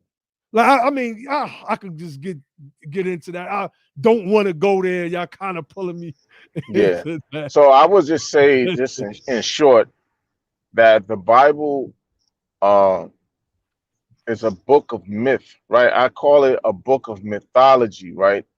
Now, it's a book of mythology that uses actual peoples and actual places, right? Like, you know, they're talking, like I mentioned Egypt. So, or, you know, they talk about Assyria or Syria. You know, they'll talk about the River Jordan, right? These are real places, uh, but or they'll talk about the Red Sea, the parting of the Red Sea. There's no scientific or historical records that ever speaks to the parting of the Red Sea. But there was, what I think is, the Bible uses a bunch of mythology to convey some kind of moral or some kind of truth to people, right? Some kind of principle that they're trying to tell you. It's like a moral of the story kind of thing. I believe that that's what the Bible is doing. I know you said that's what the Quran is doing, but I think that's what the Bible is doing as well. That's my opinion.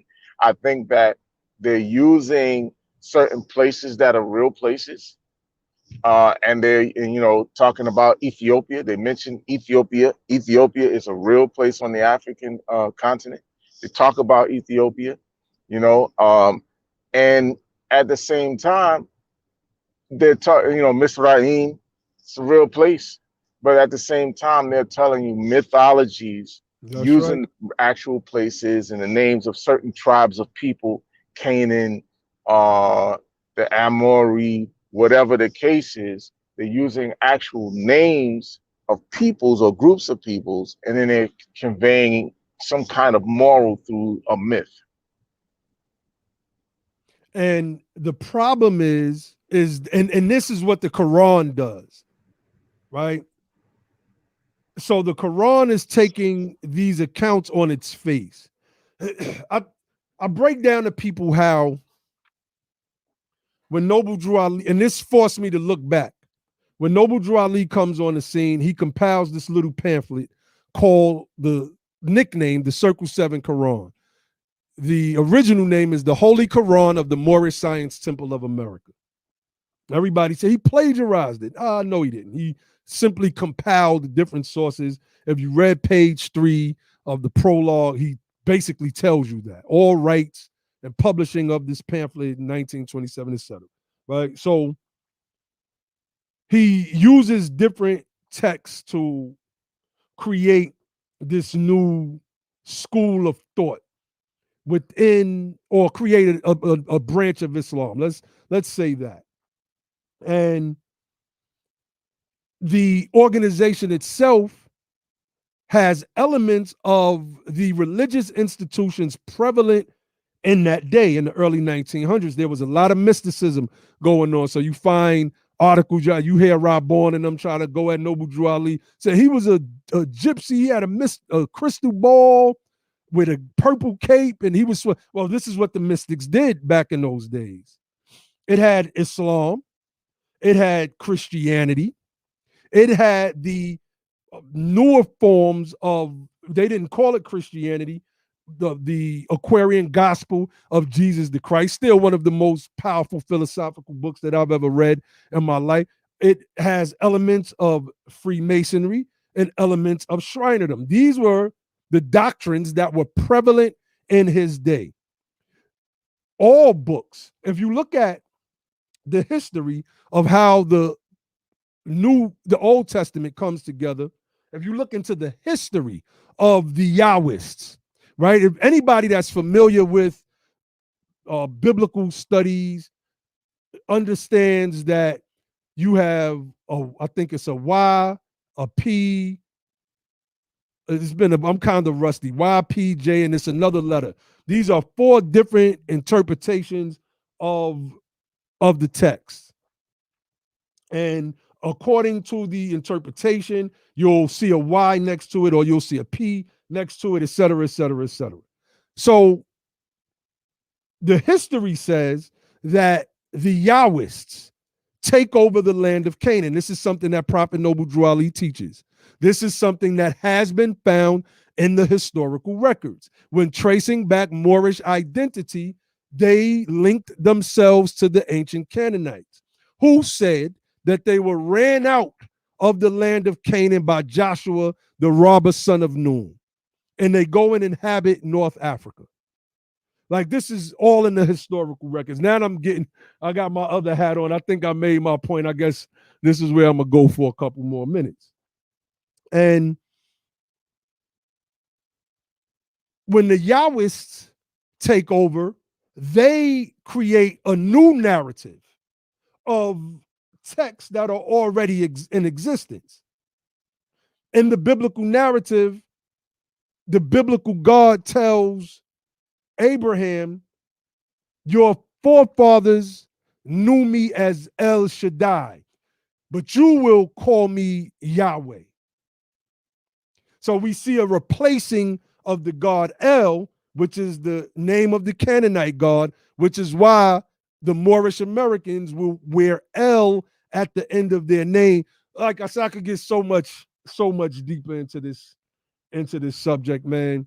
But I have a paper that I put on academia.edu for those of you who would like to read it. I'm going to put it in the inbox. I always brag on my paper, and I don't brag on it because I went in. I brag on it because I'm an autodidact. I'm self-taught from out of the housing projects. I'm a product of NYCHA, New York City Housing Authority, Hamels Projects, Far Rockaway, Queens, New York. Shout out to Far Rockaway.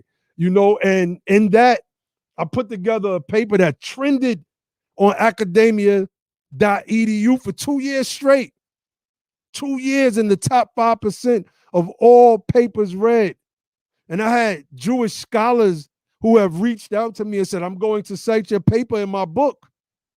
Because y'all hear me. Y'all know this is like the 5th time he done told this story in a year. I love telling it. Because they try to make it seem like those of us who come out of these neighborhoods cannot achieve anything. But to borrow a phrase and jewel of wisdom from out of the biblical narrative, it does say the meek shall inherit the earth. So here we are. We are stepping up for our inheritance. So, and it's good. This is a good conversation. And the chat is lit up with the discussion about this. And I think Y'all got to do Abraham to understand the gift. It's funny to me how people can understand that Zeus and Hercules are myth, but not Jesus and Samson. I don't believe that Jesus is a myth. The amazing. I don't. I believe in the same way that the Yahwists took over the canon. And if you want to know the story of Yahwism, it is in one of the most historically sound parts of the Old Testament, which is the book of Joshua, where they go and take over the land of Canaan. This was an actual historical event. And we know that because on the Moabite or the Mesha stele, which you can Google right now, and you can do a comparative with what is written in the biblical book, 2 Kings 3, if I'm not mistaken, you're going to see the similarities, with the difference being the Bible is describing some spooky stuff with, I think it's Jehoshaphat doing some type of prophesying and the biblical God drying up the. I'm rusty. I'm kind of rusty, but the Moabite stealer or the Mesha stele is speaking about run of the mill military operations. It has its praise of its god, Mesha, at the time. But, it's talking about how this unit flanked from the north and this unit came in from the south, etc. It's no spookism stuff, basically, right? They attribute their victory, of course, to their God. That's who they believe in. That's what they're going to do. So whereas the biblical narrative tells it in the biblical way, right? So I believe that Jesus was a real character and that he, like how the Yahwists usurped the story of the Canaanites and changed it up and made it theirs and twisted the history. I believe that Jesus was a brother that looked like us. I do believe that. And that he is or was probably not the way the biblical narrative roll him up, but he, as I think Barashango calls him, Jerusalem Slim, he was a revolutionary. He was a revolutionary. They said Jesus went into the temple, according to the biblical narrative, with a scourge of cords and started whipping butt. We don't see that in today's Christianity. It's a bunch of docility.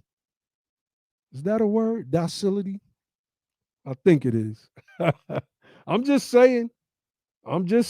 So Jermaine Wood said, I think L is short for Enlil. I think Yahweh was an alien as well. I don't know about that one, bro.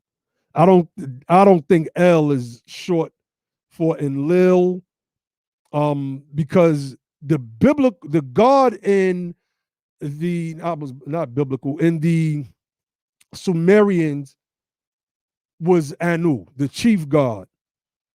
And I'm not sure if Il which is the proper pronunciation, is listed as a god in the Sumerian pantheon. I can't recall at the moment.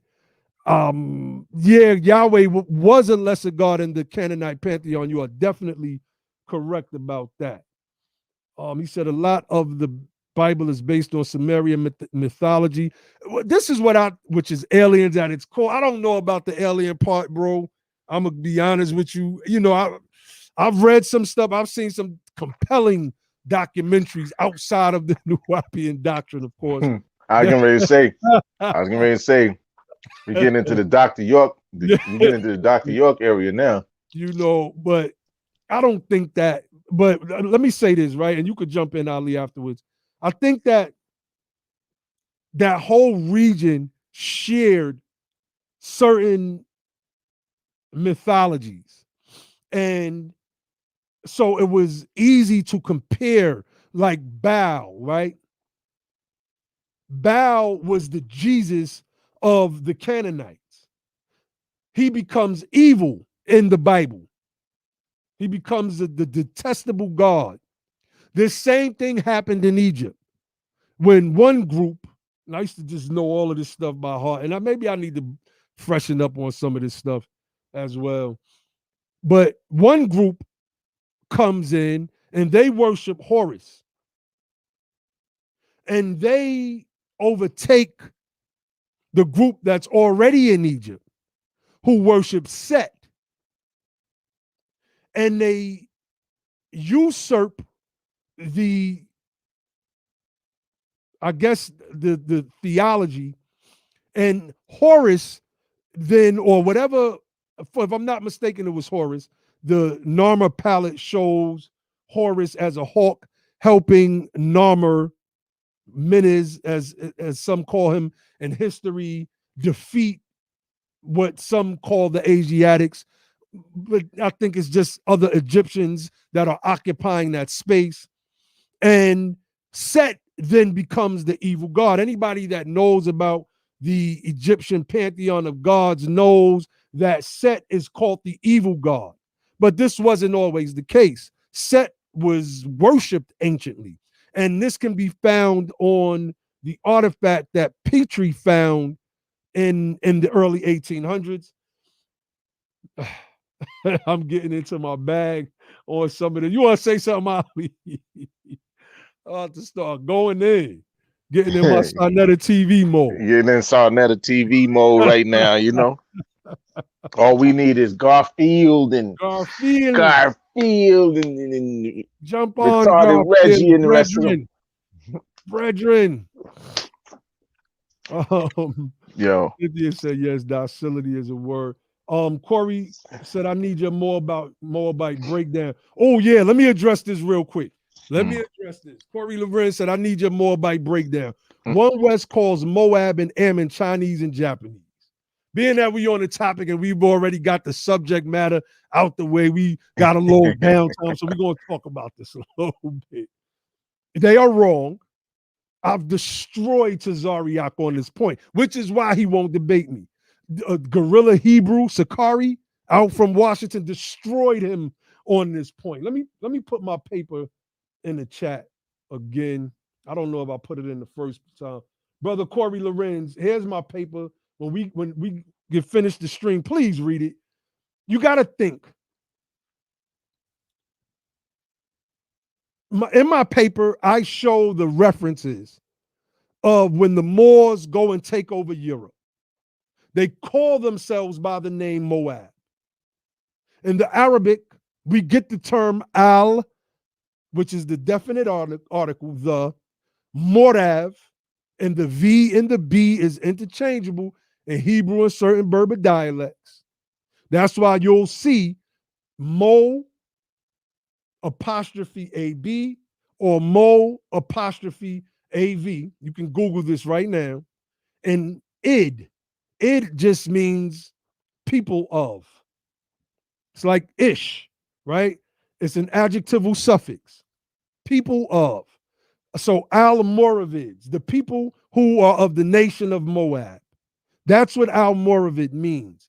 It gets confused with Al-Marabutin, which was a group in the West Coast, a Muslim group, black Muslims in West Africa. Yeah, go ahead. They were like clerics, I believe. Yep, a group of clerics. And they conflate these two because they don't have an understanding and they didn't look deep enough. So when you see me cooking Garfield and Rob Bourne on 125th Street a few years back, this is what I was trying to show them. This is what I was trying to, but I put my paper in there. It's impossible. This is why they say that and this is why the Hebrew Israelite doctrine, it has to be challenged. It has to be. They say that Moab, I got to get into the story because this is funny. In the book of Deuteronomy, is that Deuteronomy 8 or 18? I can't remember. Like I said, I'm rusty, man. The Sodom and Gomorrah is being, no, hold on. There are two men inside of a home, angels of the Lord. That's what the good book says. These two men were angels of the Lord. And the townsmen wanted to know these men. And when they say no, they don't mean know who they are. The men of Sodom, you get that term Sodom and Sodomites from, and Gomorrah, they want to have sex with the men. This home is Lot's home. Lot is supposed to be one of the righteous. And Lot is telling the men who are banging at his door that want to have sex with these two men that these are men of the Lord. He's pleading with them. I have two daughters who have not been touched. They've not been touched. Okay, it's in Genesis 19. My bad. I said Deuteronomy. I'm definitely super rusty. I am super rusty. I've been on this political thing for the past couple. I'm rusty. Good looking, brother Corey. And I don't know. Hold on, man. I'm rusty, and I don't like to just put out information and be that off. I don't want to put out information and be that off.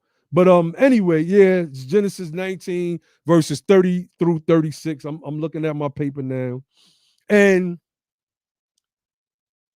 Lot is pleading with the men outside of his door. I have two virgin daughters. Two virgin daughters. Okay, I see you, Sister Sin. Two virgin daughters. Take them instead. Why do y'all want to have sex with these two men of the Lord? God intervenes, biblical God.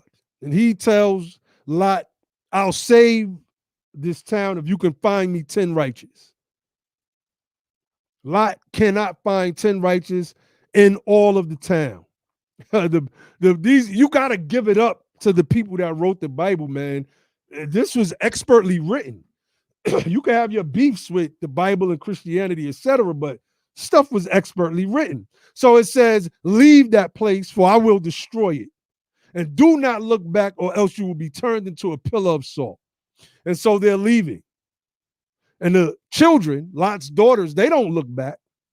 No, the wife looks back. You got to remove the wife out of the equation for what happens next. So the wife looks back and she turns into a pillar of salt. And you have some that argue that there are pillars of salt in this very place. So that's how you know the story is true. Okay.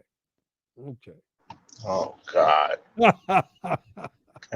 They argue that.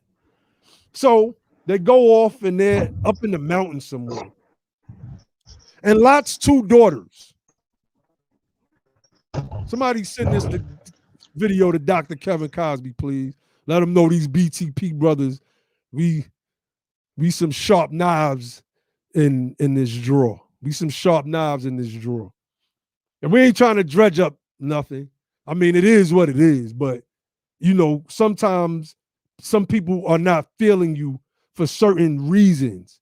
We may be reparationists together, but you might not be feeling us because we are not Christians and we don't promote Christianity, and we have our critiques. And we've had our critiques of Islam on this platform and many other things, many other different schools of thought. So anyway, the two daughters and their father, they're alone now. It's just the three of them. The two daughters of Lot devise a scheme. And the scheme says, the scheme that they come up with, the older sister tells the younger sister, we are going to get our father drunk so that we can lay with him and have babies to preserve the seed, because no men in all the earth, according to the King James translation, the Hebrew word there is eretz, if I'm not mistaken, which means land. So nobody in all the land would have sex with us, which is not true. Who's not having sex with two virgin young women? The biblical codex writers, the Judaic codex writers, they came up with a masterpiece with this one. And so they trick Lot into drinking wine excessively. The older sister does. Now, Lot is supposed to be righteous. So wine should not be in the, or be an acquired taste of a righteous man in the first place, just like Noah, who the Bible says was perfect in all of his generations. And if he was perfect in all of his generations, then that means it would have been impossible for him to be a drunkard.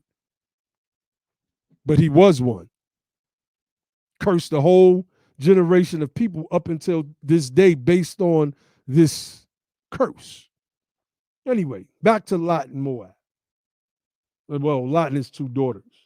So the oldest daughter tricks Lot into drinking like a fish, so much so that Lot passes out and the oldest daughter basically rapes him. Now, you virgin women out there, they get a little graphic. How does a drunken man get his member inside of your virginness? I gotta try to tone it down a little bit.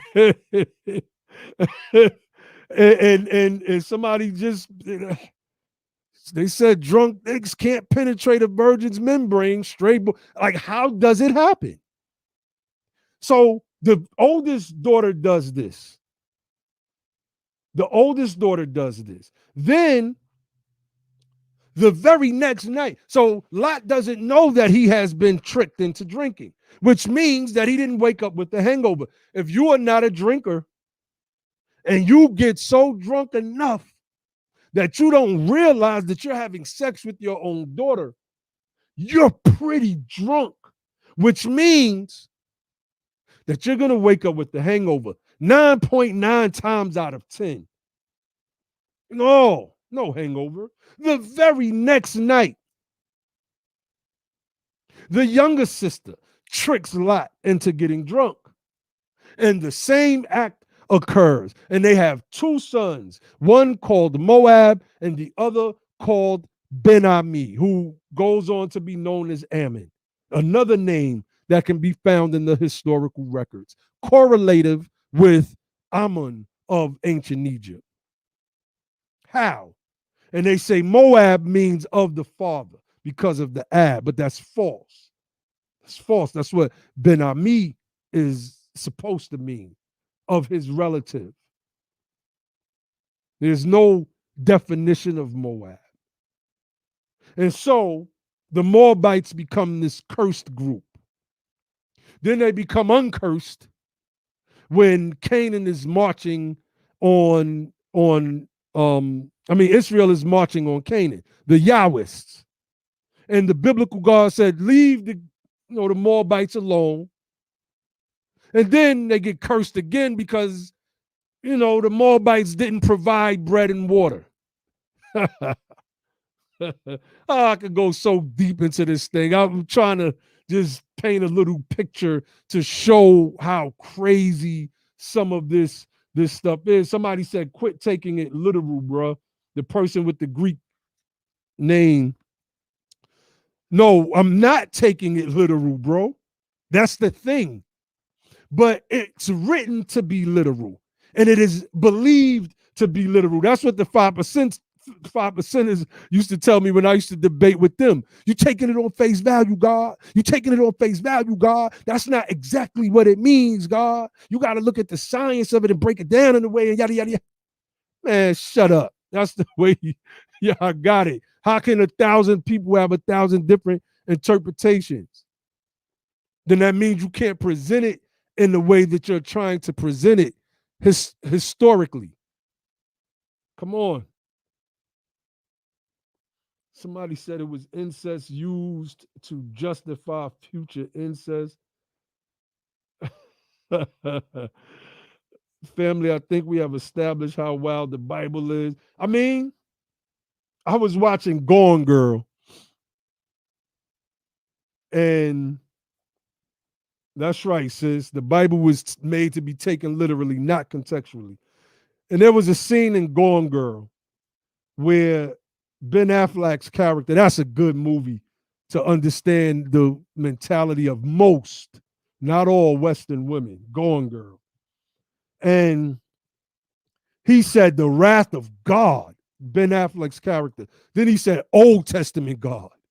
He had to differentiate New Testament God and Old Testament God. Old Testament God is, whew, can be confused with the devil. I'm just saying. What we That's see a fact. today, mhm, what we see today with the Israelis and how they danced at the burning of that mosque or the fire that was near the mosque. They celebrated and they chanted, "May your names be erased forever."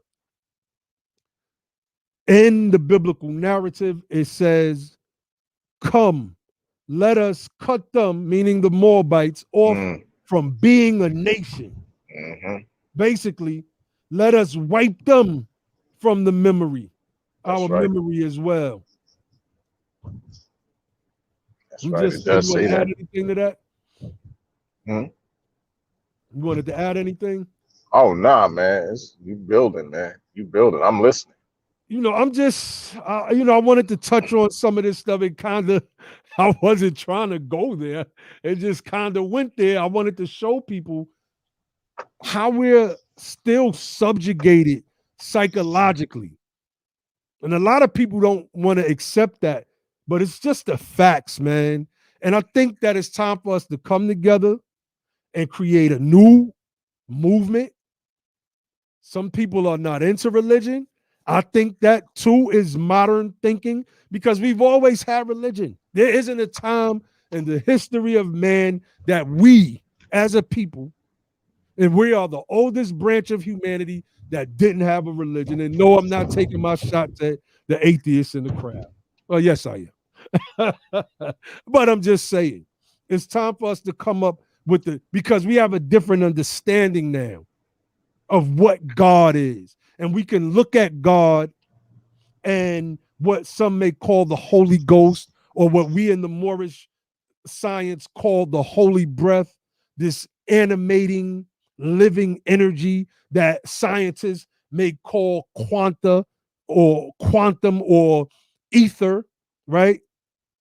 We can look at it now and understand it from not even just understand it, but teach it from this newer scientific understanding, and understand how we are co-creators with, if you want to use the term, Most High or God, Allah, Yahweh, etc., etc.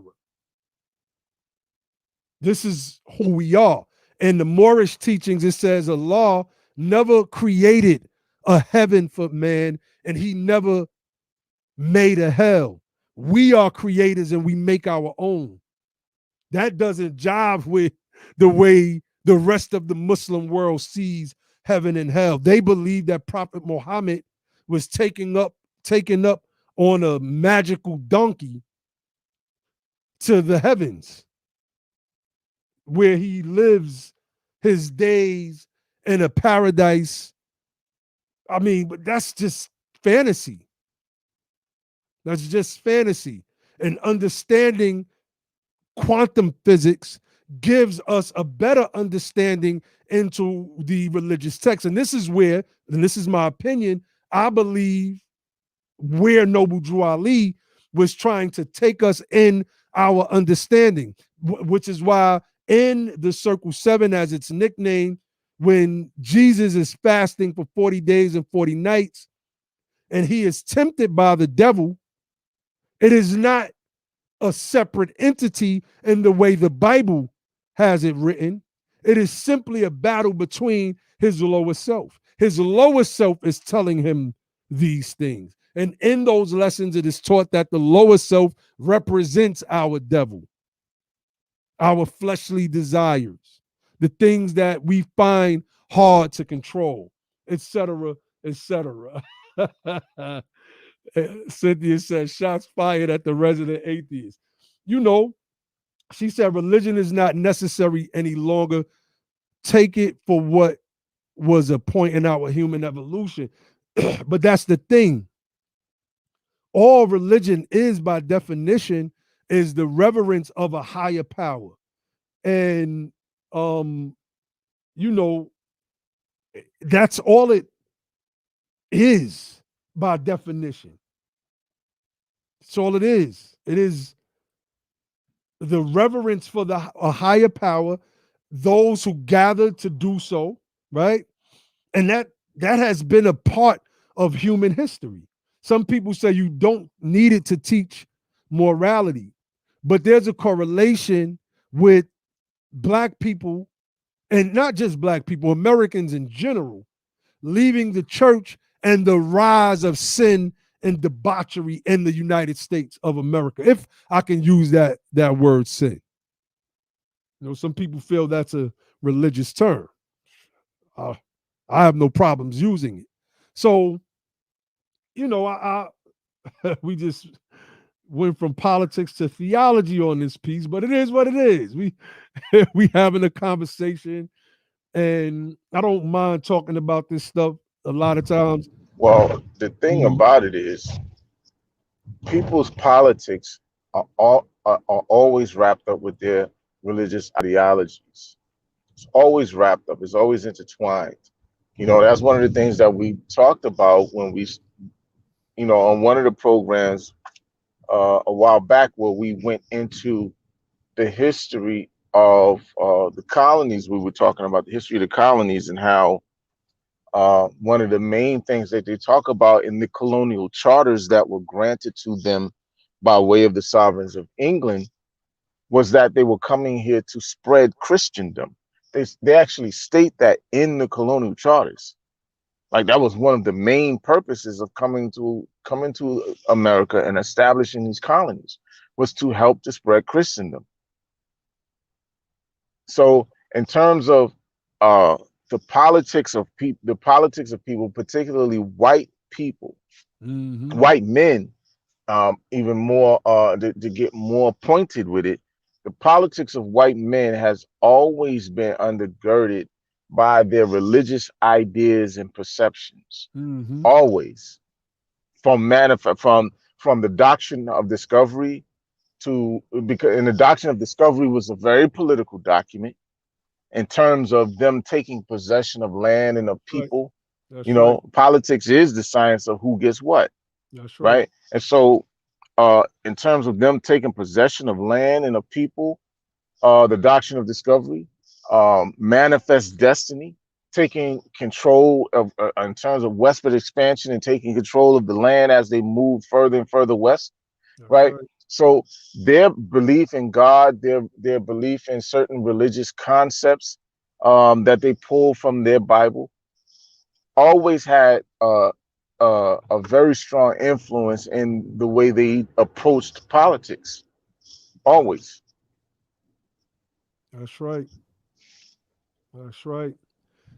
So, I mean, you know, that's a debate, Sister Cynthia, about, you know, Sister Cynthia said, yes, it was a part of human history. And again, religion is not necessary for one to have ethics or even morality. I personally don't like using morality per se because it can mean anything. I think I don't know. That I think, matter of fact, I would love to have a discussion. We were supposed to do this a while ago. So we could have Sister Cynthia come on. I'll bring Brother Ankh on. And we could have this discussion right here on Be the Power about atheism, about religion. Does it have a place? I know Ankh is going to crack open every science book that he got. Oh, yeah. Start talking his evolution stuff. That brother Ankh goes deep. He goes deep into that. Oh yeah, no, Ankh goes into that. Ankh goes in. Ab, you don't believe in evolution, Ab. I do believe in evolution. I just don't believe humans evolved from ape people. I just don't believe that, and no one has ever proven that. That's why I still call it the scientific theory, and they still call it the missing link, because they can't find the part where man transitions from Homo sapien, Homo erectus to Homo sapien to Homo sapien. if I'm saying that correct. They haven't found that yet. And the science is pretty strong in 2021. They came up with a whole vaccine in a year. I'm just saying. Well, not in a year. They've been working on a vaccine for coronavirus for years. They just sped up the process and combined the world's research on the coronavirus to come up with a vaccine. She said spiritual can also mean anything. Now, yeah, that's true. You know what's interesting about spiritual, right? The root word spirit actually means breath. I don't know who brought up spirit or spiritual, but the word spirit, if you look up the word spirit, particularly go into the etymological roots of the word, what you're going to see is that the word spirit means breath. So spirit is actually a very specific thing when you go into it in that way. It is being interpreted by Christians and by other people who have their own religious ideologies, but the word itself actually means breath. Cato said, that is not true. It means to breathe. Is that the same thing? I don't know. It means breath. Like you can, you don't have to take my word for it. Just like I said, pull the etymology of it up and you'll see it for yourself. Like it's not me making it up. It's not my word.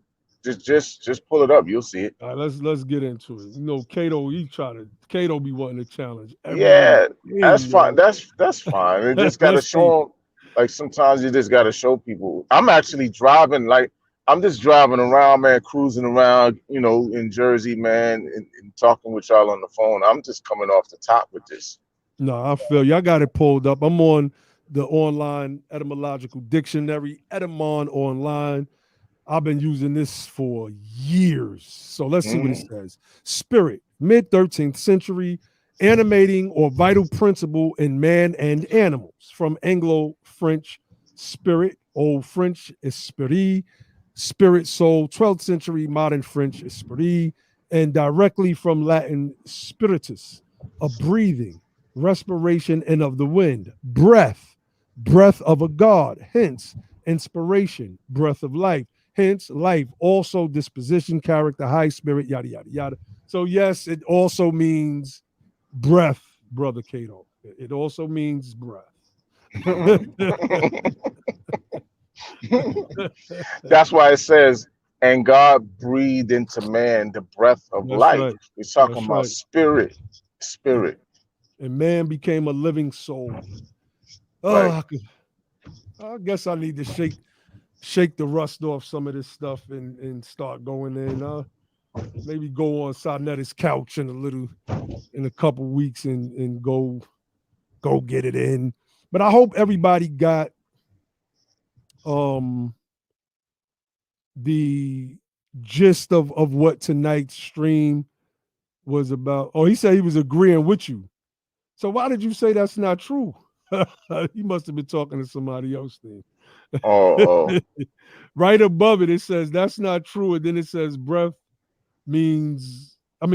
means to breathe. Yeah. So Cynthia said in Sanskrit it's more like prana or breath. Yep. It's She's right. She's right. interchangeable. Mm-hmm. It is prana. Oh, he said he was not agreeing with Cynthia on so okay. Oh, Okay, okay. my bad, Cato. My bad, bro. You know you be challenging us on every little thing. So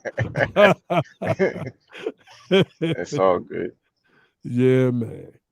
But so look, we're gonna wrap this thing up. I'm in a whole nother mode. A part of me want to kind of sit here and keep teaching and shake the rust off a little bit, but I ain't gonna do that. But maybe Sister Cynthia, yeah, I think we should have that conversation one day. I might even bring Brother Polite on. Brother Polite said he would come on to the platform as well.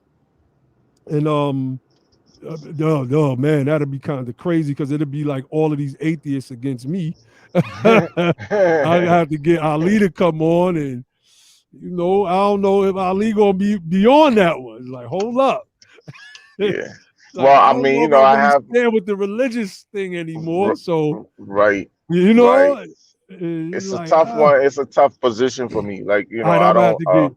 I'm gonna have to get Grim to come on with me. Grim will come on. Yeah. Grim, Yeah. yeah, Grim. Mm,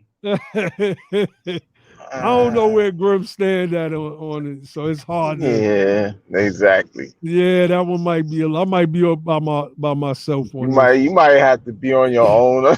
Yeah, I might have to be on my old Lord Abba stuff. Yeah, because if I could get Polite on and Hmm. and then Cynthia, Arthur Ward might want to join in. He might be like, "Yo, send me the link too." So we Yep. gonna jump Yep. this dude tonight. And I don't know, man. I don't know. There's a couple more That's funny. atheists that be in our stream as well. They probably all want to jump on. Wait, polite is an atheist. Yeah. Polite is definitely an atheist. Okay. Okay. So I didn't know that. yeah, that would be interesting. What about Garfield? What is Garfield? Who's Garfield Garfield? is Garfield is I don't know what the hell Garfield is. These guys attack other people's spiritual system. Then when you Yeah. ask them what they stand on, they start talking about a whole bunch of other stuff. Right. Corey Lorenz said Polite's God is supposedly the black woman. So yeah, he has Yeah. said that. But I think overall he's an atheist. I think I've heard him say that he was an atheist on Didn't he say several money? occasions. Didn't he say money was his God or And something? money. And money. Riri says stew peas. Yeah, I get Stews and peas. Garfield and stew peas on stews and peas to come on, brethren, come grace the platform, brethren. What to go on, brace the platform, brethren. What's funny? A lot of people have problems with Garfield, right? At this stage of the game, I don't have no problem with any of them, other than Reggie. Reggie trying to Other than turn the Reggie, corner a little bit too. is he? He been agreeing with me a lot over on Sarnetta channel. Every time Uh, I come on and he jumped on one night, he was like, I've been agreeing with a lot of what Lord, because I had brought up the Southern strategy, the coming back home to the South strategy. And he started shaking his head and he started smiling. So I was like, yeah, he been watching the channel. He's seen that interview. And I was like, something you gonna love, brother Reggie. And then he was like, I've been agreeing with a lot of what Lord Abbott has been saying lately. So he kind of been coming around a little bit, So interesting. yeah. Interesting. It's kind of interesting. I just don't like the moving the goalposts type of stuff just to win an argument. I don't like that. Yeah. If you get defeated on a point, just admit you got that. I've never had a problem with admitting that I was defeated on a point. Never. Right. I've never had that problem. Be like, yo, you got that one, man. I gotta come back. I'm gonna go do some research and come back and I'll holler at you about that. But for right now, you got that one. Never had a problem with that. Some of these guys, they just don't want to seem like they taking any L on any point at all. Like, damn, bro, you just can't be right about everything. And if you are, study to make yourself, to put yourself in that space. But somebody said, if you have a ritual and a life routine, then that's your religion. We could redefine the word, but it has a set standard. We gotta get Jabari on too. Yeah, I want Jabari on, man. He said he would come on. Jabari. Gotta find a way to contact him, man. I'll keep hitting Sarnetta up, telling him to send Jabari my number. Sarnetta ain't passing my number yet. I think we follow each other on Twitter. Who, Jabari? Yeah, hit him up on Twitter, man. Man. And we need to get Jabari on. We bring Polite on. I think these would be good conversations and stuff, at worst it'd be entertaining, Oh yeah. Oh But yeah. Jabari's a very sharp. Polite is too. Oh Polite yeah. is Nah. too. But Jabari's a very sharp dude. You know what I'm saying? And I actually like Jabari, and I know that he's like, you know, a lot of people will say like he's a Pan-Africanist or whatever. Let me just say this. I don't hate Pan-Africanists, Word. right? I think we gotta like some of the residual tone and Yvette energy is still present with a lot of people, right? Some of that Mm-hmm. energy is still there, and some of that that approach to that real abrasive approach to things that differ with their positions is still there with a lot of people, and I think we got to shake that off because Mm-hmm. I'm more like the type of person that, you know, the old wisdom was, the old wisdom where it say you can catch more flies with this than with that. I think that those people came up with that wise saying for a reason, because I think that there's a lot of merit to that. I don't think being abrasive is necessarily the way to convert people to your way of thinking. I think what you do is you make a lot of enemies that way. That's what I think happens. Mm-hmm. And so that's been the MO of Yvette and Tone. And unfortunately, a lot of the people of the ADOS movement following behind them in that kind of way. And I think we gotta kind of mature and you know, shake that off and move past that. You know what I'm saying? So Pan-Africanists are not necessarily your enemy, right? We see things differently, but at the end of the day, they're not enemies per se. Some of them might be. I'm not going to talk about Jam and people like that. Like people like that have been blatant Yeah. in He's an terms of enemy. what, you know, yeah, Jam in is an terms of enemy. like some of the stuff that they do that's really devilish. So when a mug is doing some real devilish stuff, that's different. But I'm just saying, somebody like a Jabari, who, you know, who was Mm-hmm. a Kemetic priest, right? Obviously, he's going to have a Pan Africanist kind of idea about, you know, black people globally need, you know, to be redeemed from the iron hand oppression of the European, right? And we know that that's true. We're not saying that that's a lie. We're just saying that, well, that's true, but we got to separate Mm-hmm. our particular petition to the United States government for justice from everybody else's petition for whatever it is that they will be petitioning, whoever they be petitioning for. So, but that's the only thing. I don't think that it's something that we need to always be getting into these real deep, heavy battles with people, and Yeah. you know what I'm saying, knock down, drag out kinds of fights with other black folks over. Like I just don't Yeah. agree with that, man. It's not necessary. Well, now, right? Hmm. Because like being, and I haven't been on Clubhouse in a minute. I was telling myself today I need to get back on there, but Yeah. on Clubhouse, it's the Afrocentrists who Hmm. are creating the beef. They're key. See, you don't see it, right? You're not on Right. Clubhouse, but if you go on Clubhouse, you'll be like, Yeah. "Yo, this is crazy. What the hell are these people doing?" Like they make rooms like at least once a week talking about how Hmm. ADOS is white supremacy and stuff like that, right? And But they're doing it because they know it's going to trigger all of us to come into the room, because we know that even though we don't identify with that term ADOS no more, that they're still talking about us. Because I'll go yeah, in the room and they'll be like, "Yeah, that brother Lord Abbott just came in and he's one of them," and yada yada yada yada yada. Bring me on stage. I could right. defend myself. And indeed, right. And I think put it like this. I'm not saying it's no one-sided thing, right? I'm not saying that Okay. ADOS family is responsible solely. Mm-hmm. But what I do think is that both sides of that particular thing played a role in creating uh, this heightened sense of animosity between people at this point. I think both sides of that equation have played a significant role, because Mm-hmm. it's like a tit for tat thing at this point. Now it's tit for tat. It's like, oh, well, you said this about us. Now we're going to say this about you. Oh, yeah, you said this about me. Now I'm going to say this about you. Word, you said it about me. So now I'm going to say this about you. And it's like this real playground kind of back and forth. I don't know, high school, maybe even kind of back and forth thing that's going on. And I think that it's not producing anything of value. I'll tell you that much.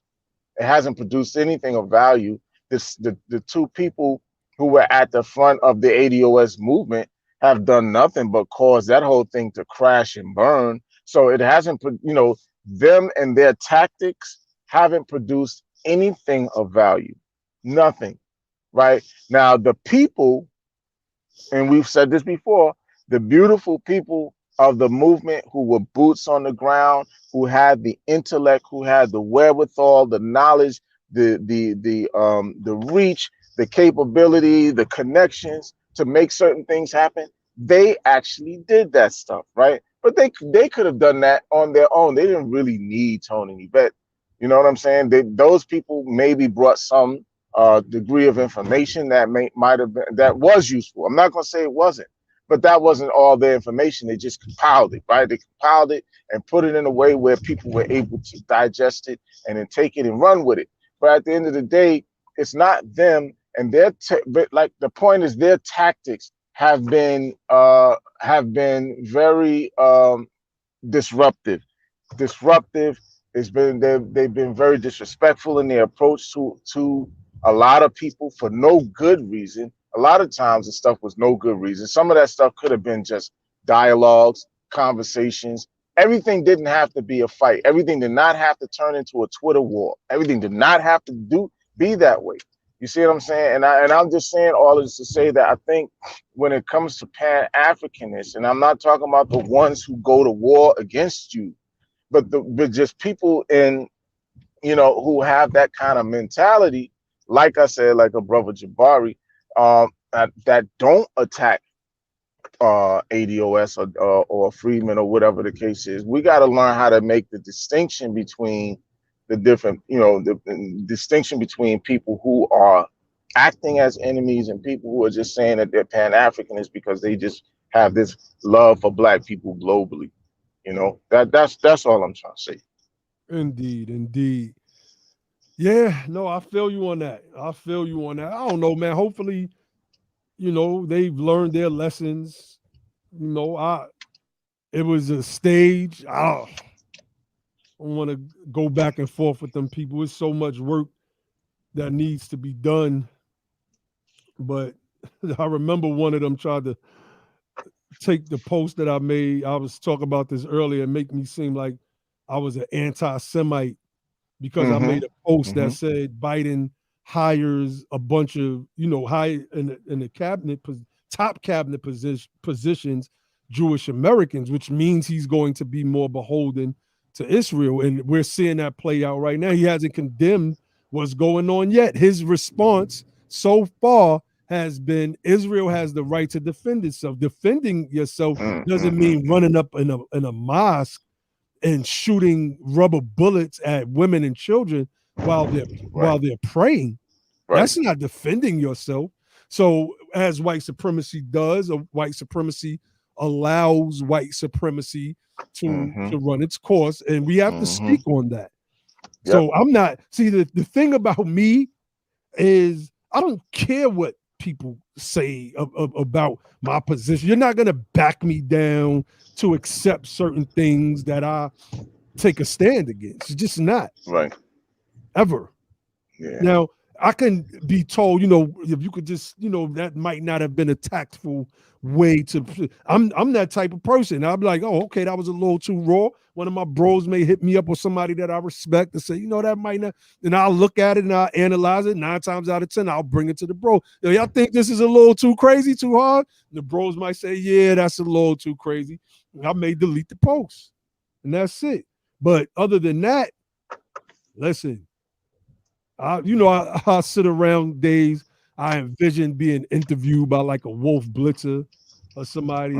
They'd be like, you spoke against little children being taught LGBT history and read-alongs by trans people and them to yeah, I did. I sure did. And I'll continue to speak against that.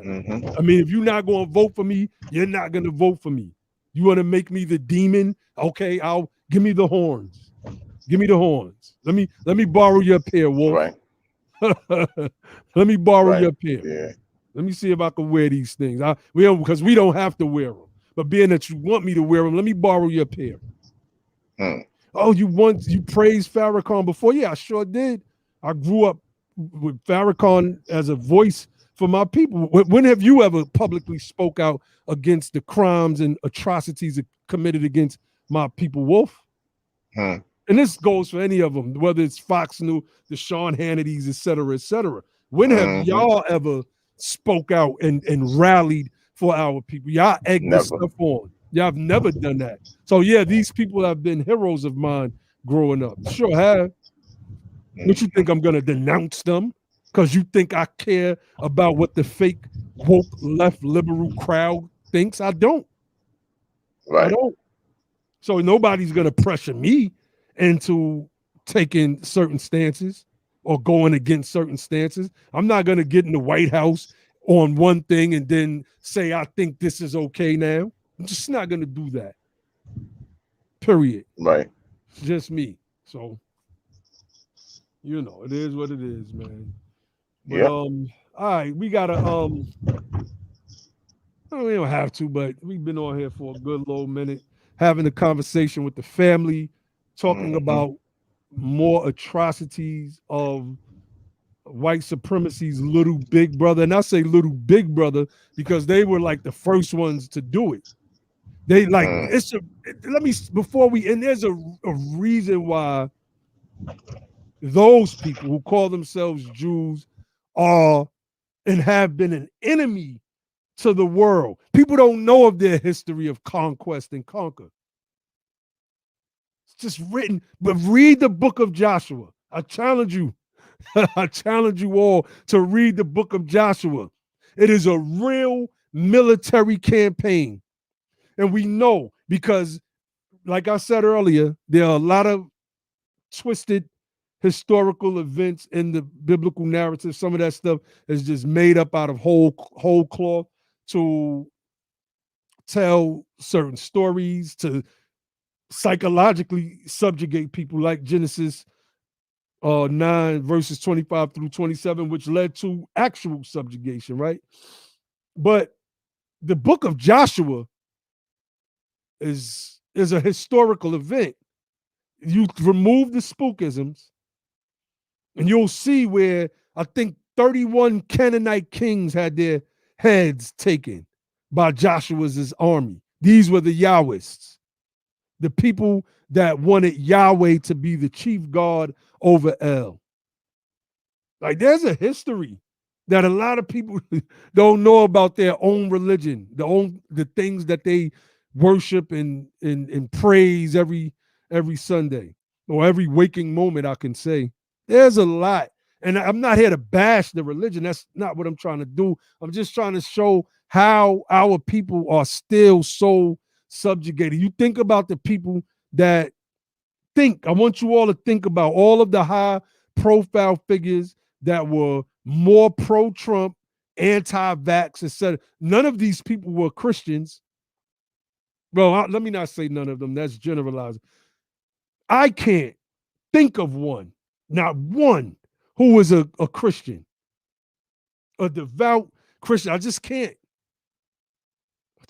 Pro-Trump, anti-vax, believes many of the conspiracy theories pushed by the Fox News and right-wing politics. I can't.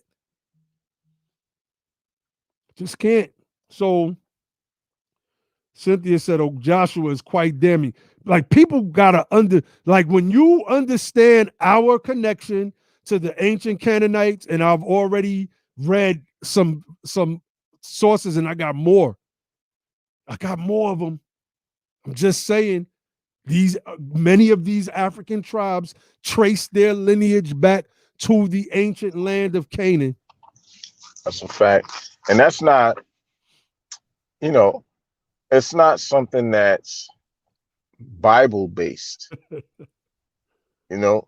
it's not a Bible-based thing, because you got to remember Canaan is mentioned by the ancient Egyptians because Canaan was a vassal of Egypt, Mm-hmm. right? So it's a real, Canaan was a real place, unlike Israel, in my opinion. Now, I know some people think Israel was a real place, but Mm-hmm. based on the story of Israel, based on the story of Israel, I don't think it was a real place. I think Israel was what is a sort of nickname that was given to a particular character in the Bible for a reason. For a reason. I don't think that it was a place. I don't think that it was the name of a people. I think it was a sort of I, nickname given to a man who had an interaction with the god El. mm-hmm. From the way the story goes, he had a Mm-hmm. wrestling match with El, and he became known as Israel, which is Mm-hmm. alleged to be he Who is who that? wrestled with Jacob? El, Jacob, Yep. Jacob, He who struggles with El, or he who wrestles with El at right? the place called Pineal. Mm-hmm. Mm-hmm. You see what I'm saying? And so that's a deep kind of breakdown. To me, the story of Jacob and Israel is really, in my opinion, from what I read of it, is really the story of the higher self and the lower self. That's what I get out of that. I don't That's right. think that it was a real, I don't think Jacob was real. I don't think Israel was real until the 1940s. That's just my opinion. Mm-hmm. That's my opinion. Muffet Nellen said the Museum of Natural History states in an exhibit that Jews originated from Canaanite peoples. I mean, that's just a historical That's fact. a fact. I know I was on Sonetta, man, this could have been last year sometime, and Zion Lex was on there. He was saying that wasn't true. Man, I came right on there. Come on, let's stop. I think Let's Zion stop. Lex has changed his position on some of that stuff Mm-hmm. regarding the Canaanites. I know that the other brother, what's his name? What's that other brother's name? God, dog. He moderated the debate between Reggie and Sharif. What's that brother's name? Oh, the moderator. I can't even remember. He was a Hebrew Israelite brother. Yeah, but it's so crazy Oh, because oh, what's this dude's name? I got his face. I think I know what you're talking about. I just can't call his name right uh-huh, now. I know you know it is. Yeah, yeah. Divine The Divine Prospect. That's his Divine name. Prospect. Yep, yep. And so one day, because I mean, we used to go in real heavy on Facebook, man. We at one point, Mm-hmm. we was going in real, all of us. But I remember he had posted on Facebook, Israel. He's like, I know a lot of y'all going to get upset with me, but Israel is not a nationality. Mm. That's what he said. And I said, Mm. you're right. And in fact, Israel was a nickname for Jacob. And Jacob is the only person called Israel in the Bible. That's right. Everybody else has their own names. Nobody else is named Israel except Jacob. That was That's right. his name, right? So, like, somebody was trying to tell me, one of them was trying to tell me that our nationality was Hebrew Israelite. I Mm-hmm. said, well, which one of those 12 or 13 tribes? Because there's 13 of them, right? They always leave out the daughter because Mm-hmm. because Jacob had a That's right. daughter, That's but right. they leave the daughter out, and they always talk about the That's right. 12 tribes. I said, well, which one of the 13 was named Hebrew, and which one was named Israel? Jammed them just like that, just like that. So see, the problem is Jacob's children. By the time Jacob even got the name Israel, most of his children, not all of them, most of them were already born.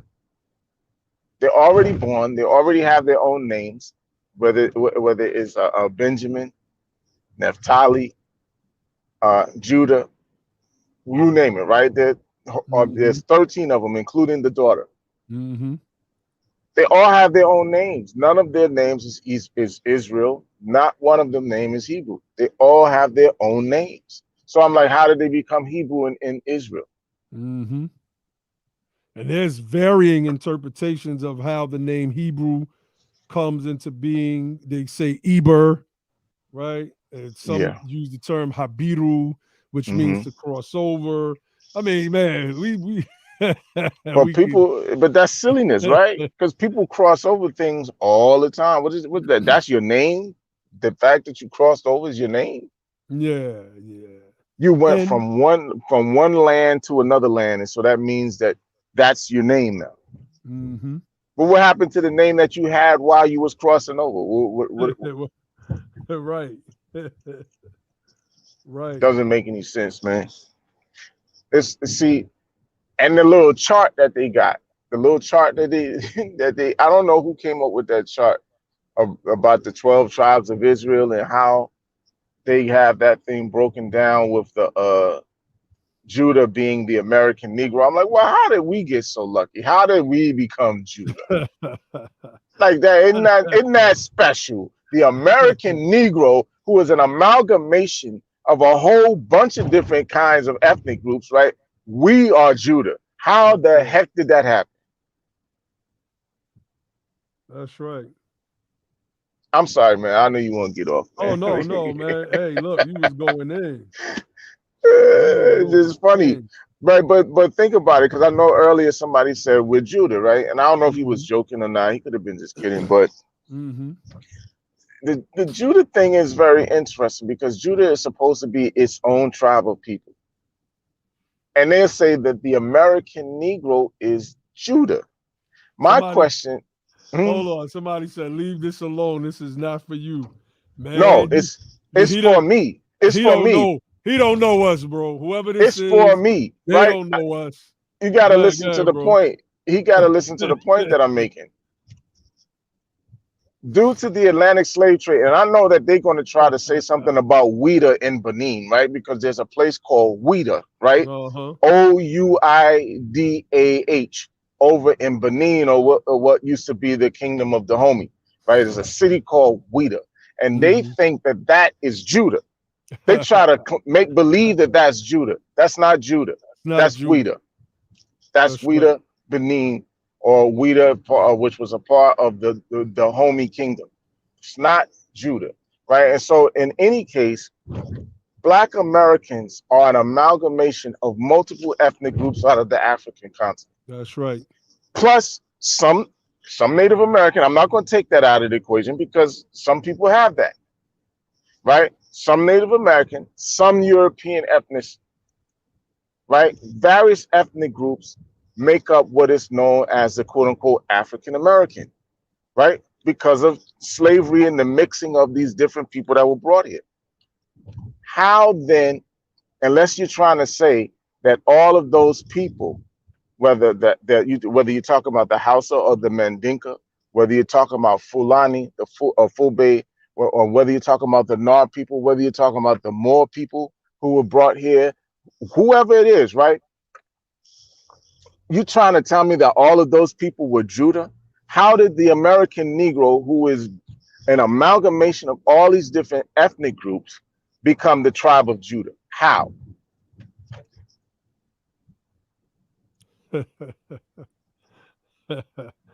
Man.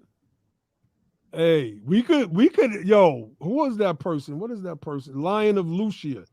If you want to come on one night, we don't mind having this discussion. We don't pray the whole team is not on when we have this discussion. I'm telling you, man.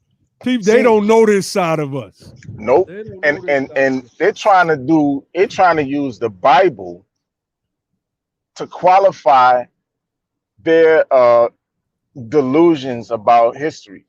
And the reason I'm saying is delusion because they're trying to ignore the historical fact of the Atlantic slave trade, right? And part of the historical fact of that and Negro chattel slavery was the amalgamation of all of these different ethnic groups coming out of West Africa to create this new tribe of people in America called the African American or the Black American or whatever name you want to call us.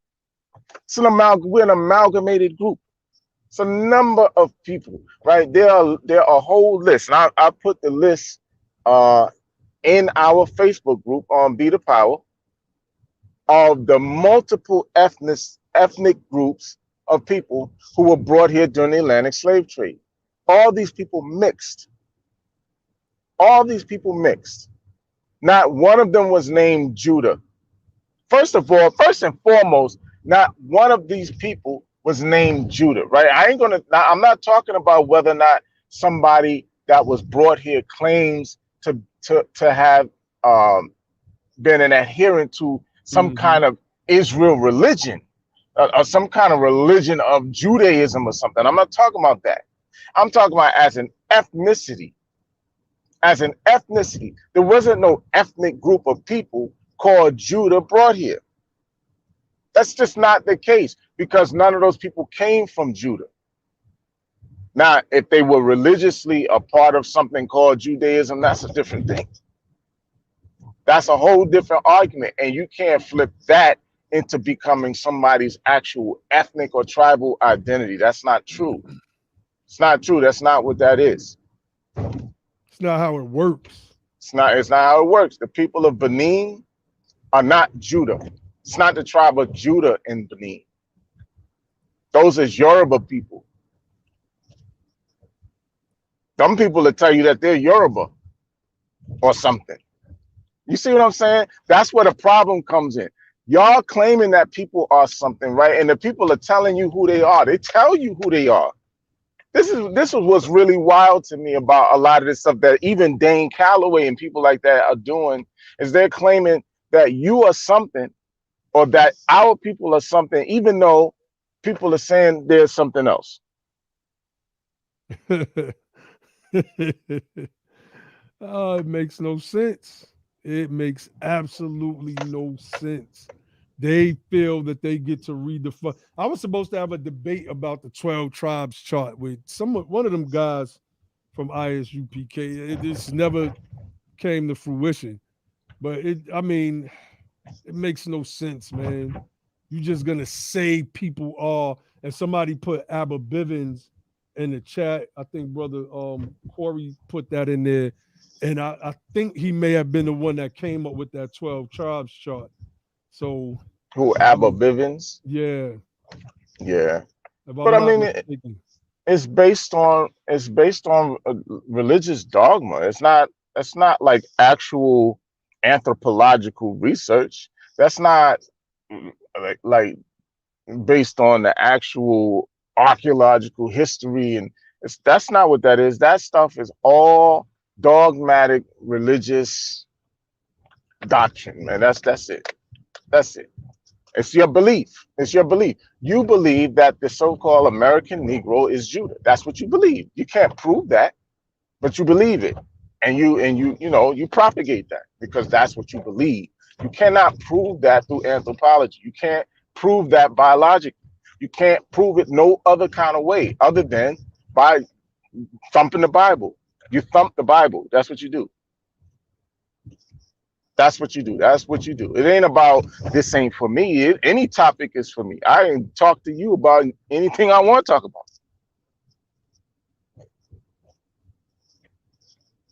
Anything I want to talk about. Now, if you think you can prove that the American Negro through anthropological research is some kind of tribe called Judah, then do that. That's all. I've never seen it done. And with all of these sharp dudes from Tazariak on down, I've never seen any of them prove nothing like that. They can't. They can't. We will invite y'all to come on, Be the Power, and show and prove. I want him to show me how my family is a Judah. Show me that my family is Judah. Show me that in my lineage. I want to see it. Since you like the native the Pretendians, they do this we thing. We as a tribe, right? So we are actually Judah. We are actually Native Americans. Okay, you're speaking for me. You're speaking for me. My question to him, to any Hebrew Israelite would be the same as it would be to any pretendian. Yo, How do look at, you go ahead? my bad, but this is so funny. They supposed to have spread across the four corners. Then how did all of their tribes end up in the northern hemisphere? Right. Everybody came here. Benjamin, Naphtali, everybody's here. Like, what the fuck, man? Come on, yo. Stop it. The western hemisphere, he meant. We Everybody's get here. what you meant. We get what you meant, but you're right. That's an You're excellent right. point. That's an excellent point. Why is everybody here? How come nobody's in Israel? Why y'all here? Everybody just over here. And the Africans are disconnected from the Hebrew Israelites in America.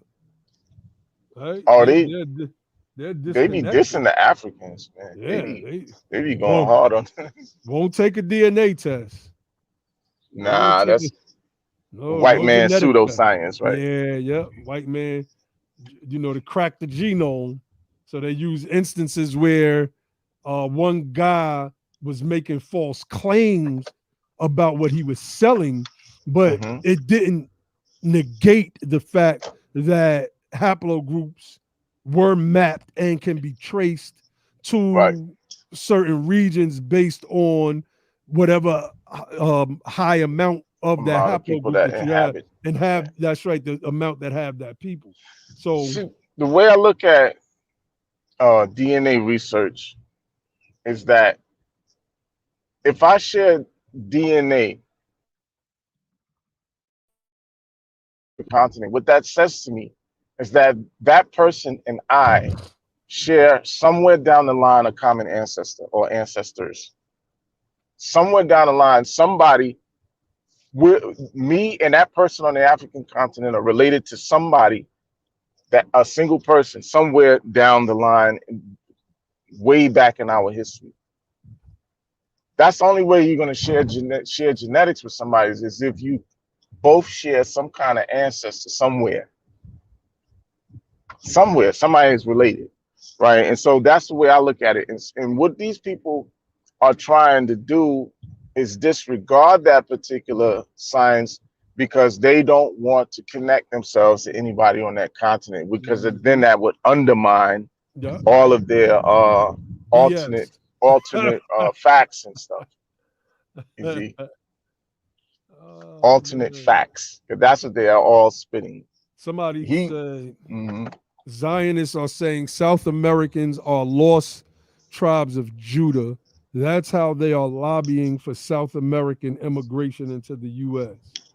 I'm not familiar with that one. I don't know. I've never heard that either, but it could be, man. And the Jews are delusional too. That's why they don't want to have the Semitic debate. No. All of these people coming out of that Bible are delusional. I'm sorry, I ain't trying to be disrespectful, but everybody who has taken that thing to heart and are trying to identify themselves strictly by that book are delusional. You're trying to find your. It's no disrespect, fam. It's just no disrespect. Like, and some people scared to have this conversation. And, the Quran says to you be your way and to me be my way, right? So you might not feel that way. And that's fine that we have this, this disagreement, right?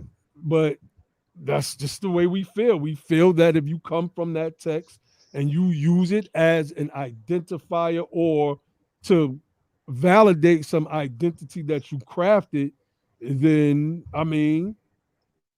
hey. Right. Feel that you're delusional. Let's be clear. There's a difference between Canaanites and Israelites in the sense that one actually has a historical documentation from multiple extra biblical texts. Multiple. Egyptians on down, right? Canaan, Carthage, right? Carthage was a Canaanite establishment. They say Phoenician, but the religion of Carthage was a Canaanite religion. Right. The language of Carthage was Canaanite. People who started Carthage were Canaanites. That's right. Right. So you have all of this extra biblical history about Canaanites. That's right. But these people want to say that they're Israelites. My thing has always been to anybody who comes to me and tries to tell me that I'm an Israelite or talk about the Israelites with this and the Israelites with that. I'm like, no, if you're going to talk about it from the perspective of a nationality, if that's where you're coming from, those people were Canaanites. The people that you're calling Israelites were actually Canaanites because Canaan was the name of the land, right? And so if you're going to take on an identity based on the land that you inhabit, then they was Canaanites. That was not Israel. Israel is a name for Jacob, period. You can't prove no other kind of way. That's right. Y'all running with that man nickname. That's it.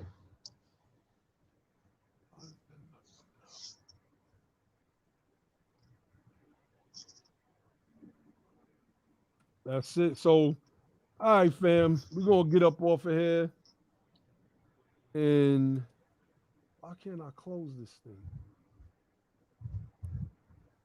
Oh, I didn't know I can do that. I just learned something new. Yeah, so, okay. Yeah, we're going to close this thing out, fam. I hope y'all enjoyed the stream. They want Ali to keep going in. They want Ali to keep going in. Jeez. So she said Ali trying to get his head bust on this side of the Mississippi. But then she said, keep teaching, Ali. But hey, like, you know, it's a part of the conversation. It's a part of the debate. And like we've said this among ourselves that we feel that certain people, even in the movement, don't rock with us because we're not Christian. Right. We don't align ourselves with certain Christian values. While we do align ourselves, and we've said this over and over again, with the freedom fighting efforts of the Black church, we separate and make a distinction between the two. But make no mistake about it, we feel the way about Christianity the way that we feel. It's a white man's religion. And it's just yes, indeed. And we had, remember, we posted on Twitter about it. Mm-hmm. And one of our good sisters, we love her, right? Mm-hmm. We ain't got no problems with her, right? Mm-hmm. From Cali, was like, Mm-hmm. oh no, it's not. You know, our people would, you know, Christianity was in Africa. What did she say? I think she said Christianity. I don't want to misquote her. I think she said something to the effect of Christianity was in Africa before it was in Europe, and I'm like, no, it wasn't. Yeah, I I don't know where they on. get that from. I don't know where they're getting that from. Let's just say that Christianity came from Judea. Let's just say it came from Judea, right? Because that would seem to make sense to some degree. If y'all think Christianity came from Jesus, then it would be safe to say that it came from Judea, because that's where he was at. The problem is, at that time, Judea was a part of the Roman Empire. So Christianity came from Rome. And this is what we was trying to say. Christianity came from Rome. And then she was talking about it came into Ethiopia. I'm like, listen to what you're saying. It came into Ethiopia. It didn't start in Ethiopia. It came there. Where did it come from? It came from Rome. It came from Rome. That's where Christianity came from. Rome. It is a foreign, regardless of, like, even with the early church fathers from North Africa, because there's some people that they talk that you know, certain Christians will bring up where they say certain North Africans influenced early Christianity, and that's true, right? So fine. But that's not where it came from. They influenced something that was already there. So let me ask you a question. Mm-hmm. Was Antioch in Africa? See? Because that's according to Acts 11 verse 25, it says, then Barnabas went to Tarsus to look for Saul. And the funny thing about that name Barnabas is they misinterpreted in the King James Version to mean, I think, son of perdition, when that's not what it means. It means, if you look up the true definition, because Barnabas is not a Greek word. It's a Hebrew word. Barnabas, son of a prophet. Son of a Right. prophet or son of a messenger, right? It says, then Barnabas went to Tarsus to look for Saul. And when he found him, he brought him to Antioch. So for a whole year, Barnabas and Saul met with the church and taught great numbers of people. The disciples were called Christians first at Antioch. See, So, see, they were called Christians. They didn't call themselves that. And I was going to say, Jesus is not, Jesus wasn't a Christian either. That's See, right. Jesus, right? Jesus had the ism of his tribe of people called the Judah. Ism just means the way. That's right. Ism just means the way. And then what did Jesus say about that? He said, think not that I came to change the laws or the prophets. I didn't come to change them or what they brought. I came to fulfill that. He didn't, right. so to think that he came to bring something new outside of what the prophets had already brought before him is erroneous, because he says it in the book. I didn't come to change the laws or the prophets. I came to fulfill. That's not bringing something new. So Christianity is a new thing, separate and distinct from from the ism of Judah. It's not because any follower of Judaism will tell you that Christianity and Judaism are not the same thing. They're not the same thing. That's right. So somebody strayed, right? And like you just read, the followers of Jesus was called Christians. They didn't call themselves that. Somebody called them that, and they was calling them that as a pejorative. The term Christian was a pejorative. Research that. That's right. It's akin to the word. It's akin to the word Cretan.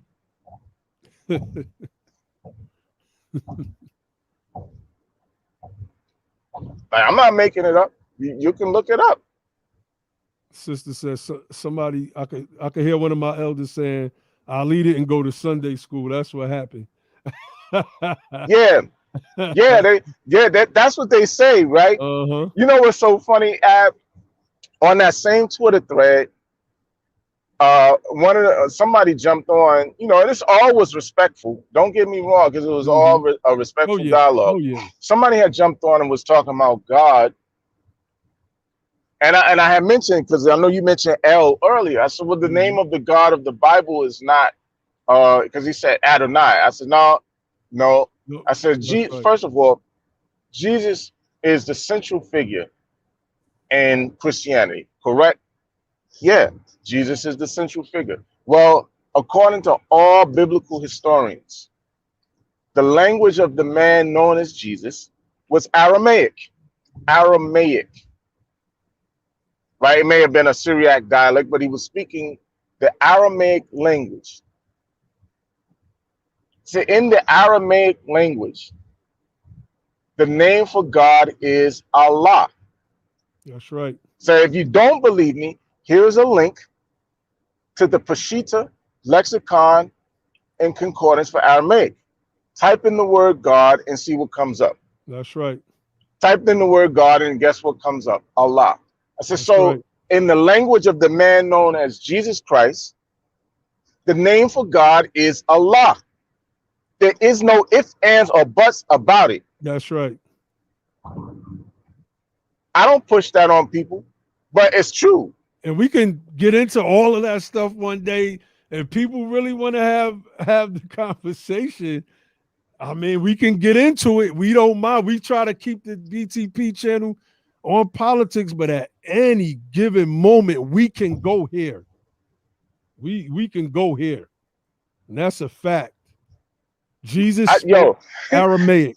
That's right. And to the Sunday school piece, I just wanted to say that because I had one, this was a couple of years back.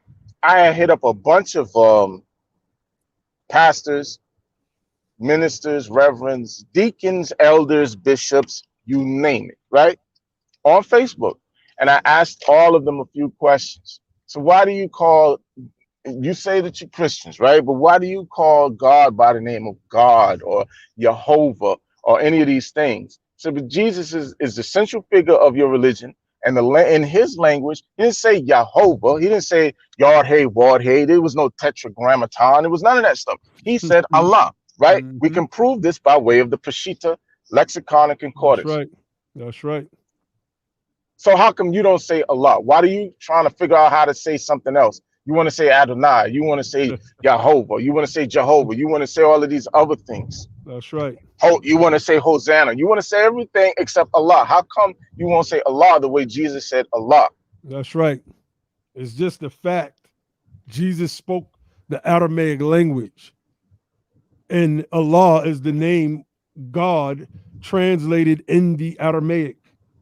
Like, this is stuff we did years ago, and I think we should have more discussions like this as well. But we got to wrap it up. No doubt. Woo, we've been on 3 hours, 14 minutes. So we need, we are gonna have this discussion deeper. I think because we need to keep our other channel going as well. So I think that we should start having those discussions on that channel to build it. I know that's going to bring a lot of traffic, having this particular type of discussion. But I mean, ain't nobody going to be able to get around. Ain't nobody's going to be able to get around what my brother just got finished dropping and what we were dropping tonight. It's just as simple as that, man. It's just as simple as that. Somebody said Yahawashi is in the Paleo Hebrew. That's not the language of Christ. I mean, and I gotta break down even on Yeshua or Yeshu and the relationship to Isa. The relationship. If there is a relationship, right? Because there is a relation. There's some scholarship. Remember Ish. Yeah. Remember Ish and Isha and Isaiah. What's Ice Cube's name? What's Ice Cube's first name? O'Shea. All of these names are Asia. All of these names are actually related names. But are they related to Yeshu? Yeah.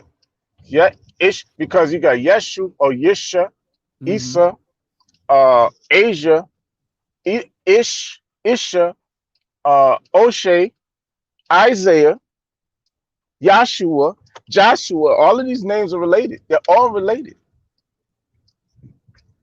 All of them are related. I went through that. I'm rusty on that one. If Yahshua is related to Isa, I'm kind of rusty on that one. So it definitely is. It definitely is. Definitely. All right, look, fam. We've been on here building for a good little minute. We gave lesson after lesson after lesson. That's what we do here at AKA Freedman University. We teach. That's what we came in this space to do, help broaden the conversation. And we have an alternative view. And that alternative view is based on our years and years of research. So you shouldn't be mad at us because we don't believe the way that you believe. It's just, I mean, we came into this already with a several bodies of knowledge pretty much mastered. And it's about politics now. And in many instances, you're not going to be able to talk politics without getting into religion and the implications that religion has had on even shaping modern politics. Just can't get around that. Look up the American civil religion for a clearer understanding of how this sentiment works in American society, where America, the religion is centered around the forms and customs unique to America. The Constitution is its Bible, and its God, as we teach in our lessons, is its idea. Triune. And it's a triune. That's right. That's right. Like the Father, the Son, the Holy Ghost, Mm-hmm. the executive, the judicial, and Mm-hmm. legislative. Mm-hmm. That's right. That's right. So, you know, we could we we're gonna go in deep on these topics. We're gonna go in deep on these topics. But I don't hit up everybody that I needed to hit up to see if we could have the conversation on religion and atheism, et cetera, et cetera. So we about to get up off here. You got any last words, Brother Ali? I just want to say peace to everybody who tuned in. We appreciate you, and I don't mean any offense to anybody. I don't even normally talk about religion or any of this stuff. Other than to y'all sometimes. You already know where I don't even like Oh talking yeah. about that stuff public. Oh yeah. So y'all Yeah. already know what it is, family. Depending on if Brother Jabari or Brother Polite hit me back, I don't know. We might go on tomorrow night or something. I don't know, or Sunday or something like that. So just stay tuned and look out for the notifications. I'll put it up, and we'll have some powerful builds like we always do. Y'all know the motto of the platform, and that is don't just fight the power, become the power. And then and only then, when you have the power to make a change. With that, I say peace.